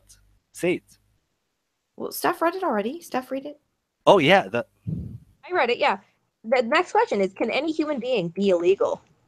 You better answer right, or you're not getting any from anybody. Okay, what do you mean a human being illegal? Are you talking about immigrants? Well, this is the thing, right? Because this is the way the question's worded. It's fucking stupid. Can you take away the right of a human being to be a human being and make being a human being No. illegal? No. Can you say you have no fucking right to be here? Get the fuck out. Yes. So yes, absolutely. Human beings can be illegal when they are coming into countries. Immigrants can be. Why are they saying human beings? Yeah, Jesus. listen. Is this a guilt trip date? What the fuck is this? Okay, no. I'm going to answer this because you guys It's just the don't first date understand. and we're already. You've already been turned down by every like 3 months gender, later. every weird fetish person out there, Omar, because you're so wrong. Listen, nobody wants you because you're so wrong. Okay. Jesus. White Americans stole. Hey, it's not my fault you don't know how to answer these questions on this date in order to get some after. Okay, blame yourself. Now, white Americans stole. I have this brown land. guilt. You should. White Americans colonized this land and created so many borders, pushed out, killed and enslaved people of color, and somehow they have the audacity to claim that this land is theirs and that black and brown immigrants are stealing their gerbs, land, and homes. Miss Is me this with that like bullshit. anti-United States? Like, is it? Yeah. Yeah. Is that against it? Like, is it a Soviet Union website? What? What is this shit? We live on a tiny planet with land and water within a galaxy surrounded by a universe with an inconceivable number of other galaxies and planets. Yet here we dictate where we are and who is allowed to be where we are. It's mind-boggling that borders are even a thing. So this is why, like, Rafah, Gaza. world under feminism with no. Gaza and Rafah. Please let them go to Gaza and Rafah, and I will explain in detail why borders have to be a thing. Please. Sorry for laughing a loud voice. Pushed out, killed, enslaved people of color, and somehow they have the audacity to claim this land is theirs, and black and brown immigrants are stealing their jobs, land, and homes. Miss me with that bullshit. Right. You realize that all of the people before America came were, also killing each other and slaughtering each other and scalping each other. Is that an answer to the colonialist question, or the humans are legal question? It's so stupid. Oh my god. That was the answer to are humans legal? Yeah, that was the answer to that. I'm sorry. Jesus. Can I add something here? Lalo, that, I was just about this Go ahead, comment. It seems every year they heighten more and more this conversation about basically white Americans not really being the founders of the country that is the United States. But I notice that they omit from the conversation that it was just the Europeans only settled in the United States. But there's this piece of land below the United States called Central and South America, where Spanish and Portuguese came. And in case people don't know this, the place in the Americas during the Atlantic slave trade, the place where they brought the most slaves from Africa was Brazil, much more than the United States, for those who don't know. I knew that. And also, guess who they bought them from? They also killed and they evangelized the indigenous people of South America as well. Now, here's the interesting thing. To these people, whether they're people of color or they're white people, and they say, oh, the Europeans who came to America, they're not really supposed to be here. Are they going to say to Hispanics that they shouldn't be in Latin America if they came on Spanish colonial ships? Are they going to say to the ancestors of Hispanic Mexicans, if their ancestors came on Spanish ships, you're not supposed to be on this land? Are they going to say that? The Mexicans and all the Latins out. It might be anti-Latinx. I don't know. It is. It's a question. We need to build an Atlantic Ocean wall. Steph. So if you find yourself in a conversation about that, by the way, all the guilt tripping about slavery. 2017, black slavery still exists in Libya. Yep. Thank you. Did you read the next question? And again, like, I love this idea that the only people. This is again. They are so determined to make white people inferior that they end up believing that white people are superior, because the only people who can make a moral decision of an action are white people. They take no responsibility on black slave traders, on Muslim slave traders. The only time that a human being with agency has any responsibility for anything ever Jen, is when they purchase the slaves from those people. Those people aren't people. Those are just stupid brown people who have no moral agency at all, apparently. It's racism and bigotry. They suck. Jen, from the start of human history in the middle of Mesopotamia until now, there is only two who decided to end slavery. White people and Cyprus the Great of Persia. Other than that, every single civilization had slavery. Period. So white people are better? Nice. White people are the only ones who ended slavery, and Persia. That was a joke. I was joking. Yeah. I was just kidding. I know. Don't take I know. seriously. I'm drunk. Okay. Jen only likes white people. She hates brown people. Yeah. Made her kid super white. Joke. Like, don't like take me out of context. Okay, and, like, next use question, it guys. This is a really, really easy one. Okay, but no, wait, Steph. I read the answer and I am so triggered. Like, go ahead. What's the question? I forgot. Gotta let it go. Do you support Muslim Americans and non-Muslim people from Islamic countries? And non-Muslim people from like me? Yes. Yes, I fully support we prioritize. I fully support we stop these stupid travel bans that actively punish people being killed by Muslims. I fully support putting non-Muslims and ex-Muslims and dissidents to the front of the line, and the people killing them can wait till last, and they can decide to attack the other Muslims killing these people. That's like, yeah. So I support non-Muslim countries. Steph, I think it's pretty obvious if a country has a slot for a slot for 4,000 a place for a point for something. Shut. A place for 4,000. If the country just has a slot for Muslims. A slot for Muslims. Okay. Shut the fuck up. I'm just gonna talk to you in your accent. Oh my gosh. Are there special ones just for Muslims? Besides the ones in paradise. 4,000 slots to get refugees in, okay? I think we should prioritize the people most in danger, like Yazidis, Christians, all minorities, to completely fill those if the number is already limited. You're not gonna take the entire country. So since the number has a limit, therefore we should prioritize slots. Thank you. Hey, you've definitely been turned down by the entire world by now. I'm just saying, you're just gonna be lonely forever. Me and Lalo. I think by this point, like both his hands have rejected him as well. my hands have internalized misogyny and ableism. No, my right hand is ableist towards my left hand because that's why the masturbation is internally ableist, because people of color can be transphobic noir towards the non-homogeneous patriarchal systems of colonialist white supremacy. Are you just making your accent? I love how Omar. I like how Omar rolls his R's even when he speaks English. People of color. That was on purpose. Your awesome. accent sound ridiculous. I think it was. You guys are all showing off now. I hate you all. Different roll. That's not like the throat roll. I did it wrong. So are you going to read the answer so I can get proper triggered because I'm about to start screaming? Yes, I'll read it. I can't think of any other religion which has been vilified and lied about more than Islam in a cultural and consistent way. Yeah, fuck you. No. If you could grinding up fucking non-Jewish babies to make fucking matzo, you fucking idiots.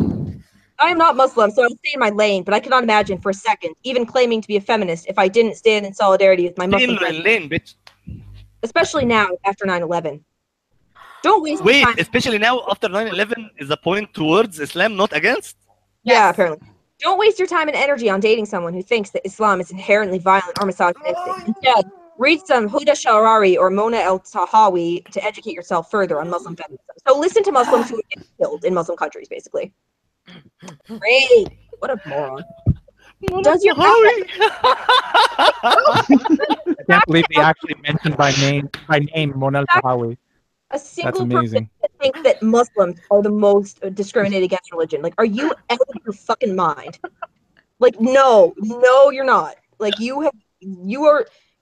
And that's just so ridiculous.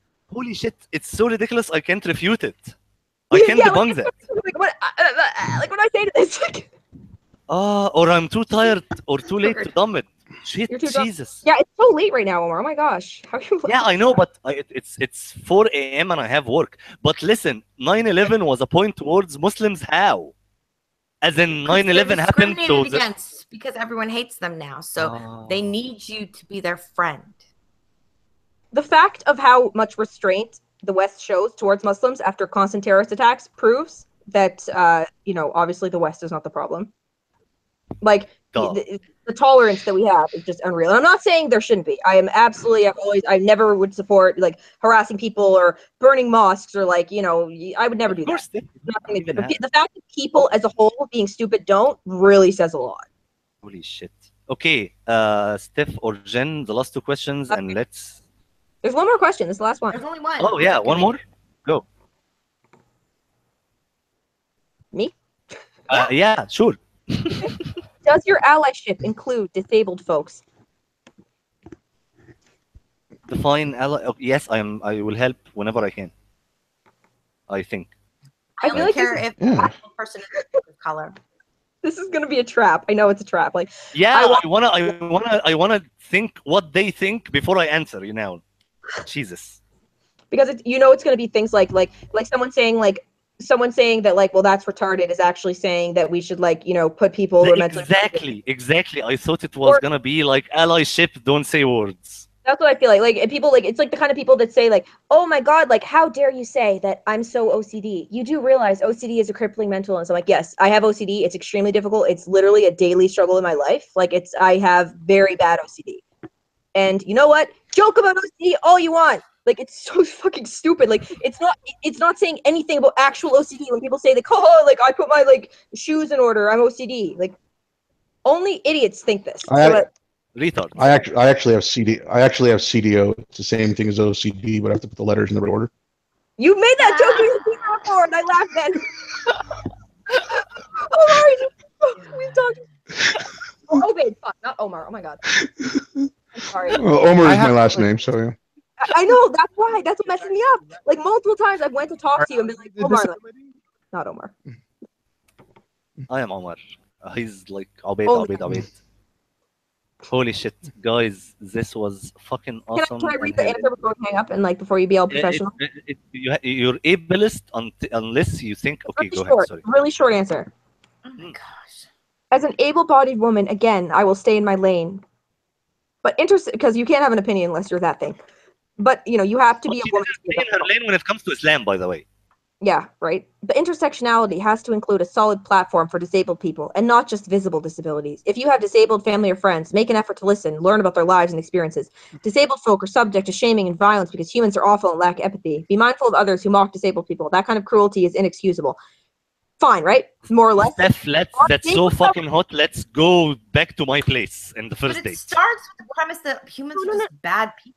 The last thing, on a date with someone who uses ableist slurs, walk away. I've heard people saying someone's an idiot or crazy is an ableist slur. What? Let alone retarded or anything else like other words I use all the time. I never understood the whole ableist thing, by the way. It's not a thing. Okay, have you heard about trans ableism?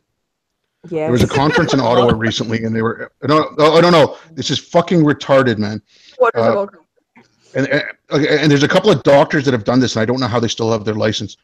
But these are people who have amputated themselves or blinded themselves because they feel that because they have fully functioning bodies, they aren't actually allying themselves with disabled people. So they've purposely mutilated themselves to make themselves disabled. Wait.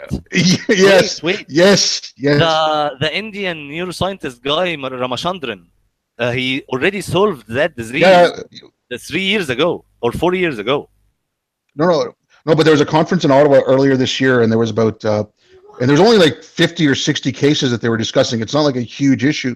Yeah. But there are people who have, like I said, amputated themselves. Yeah, but Ramachandran, like when you talk about him, because he has talked about people who have had, like, like.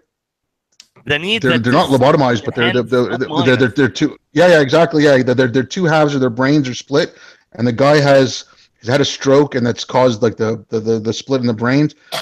and he's got an arm that doesn't work, and they say, okay, move your right hand, so move your right arm, so he does, and they say, okay, move your left arm. He takes his right hand, picks up his left arm and moves it. Yeah, and then he's like, well, your arm isn't moving. He's like, no, it is. That's just my father's hand, or my father's arm, or my brother's arm.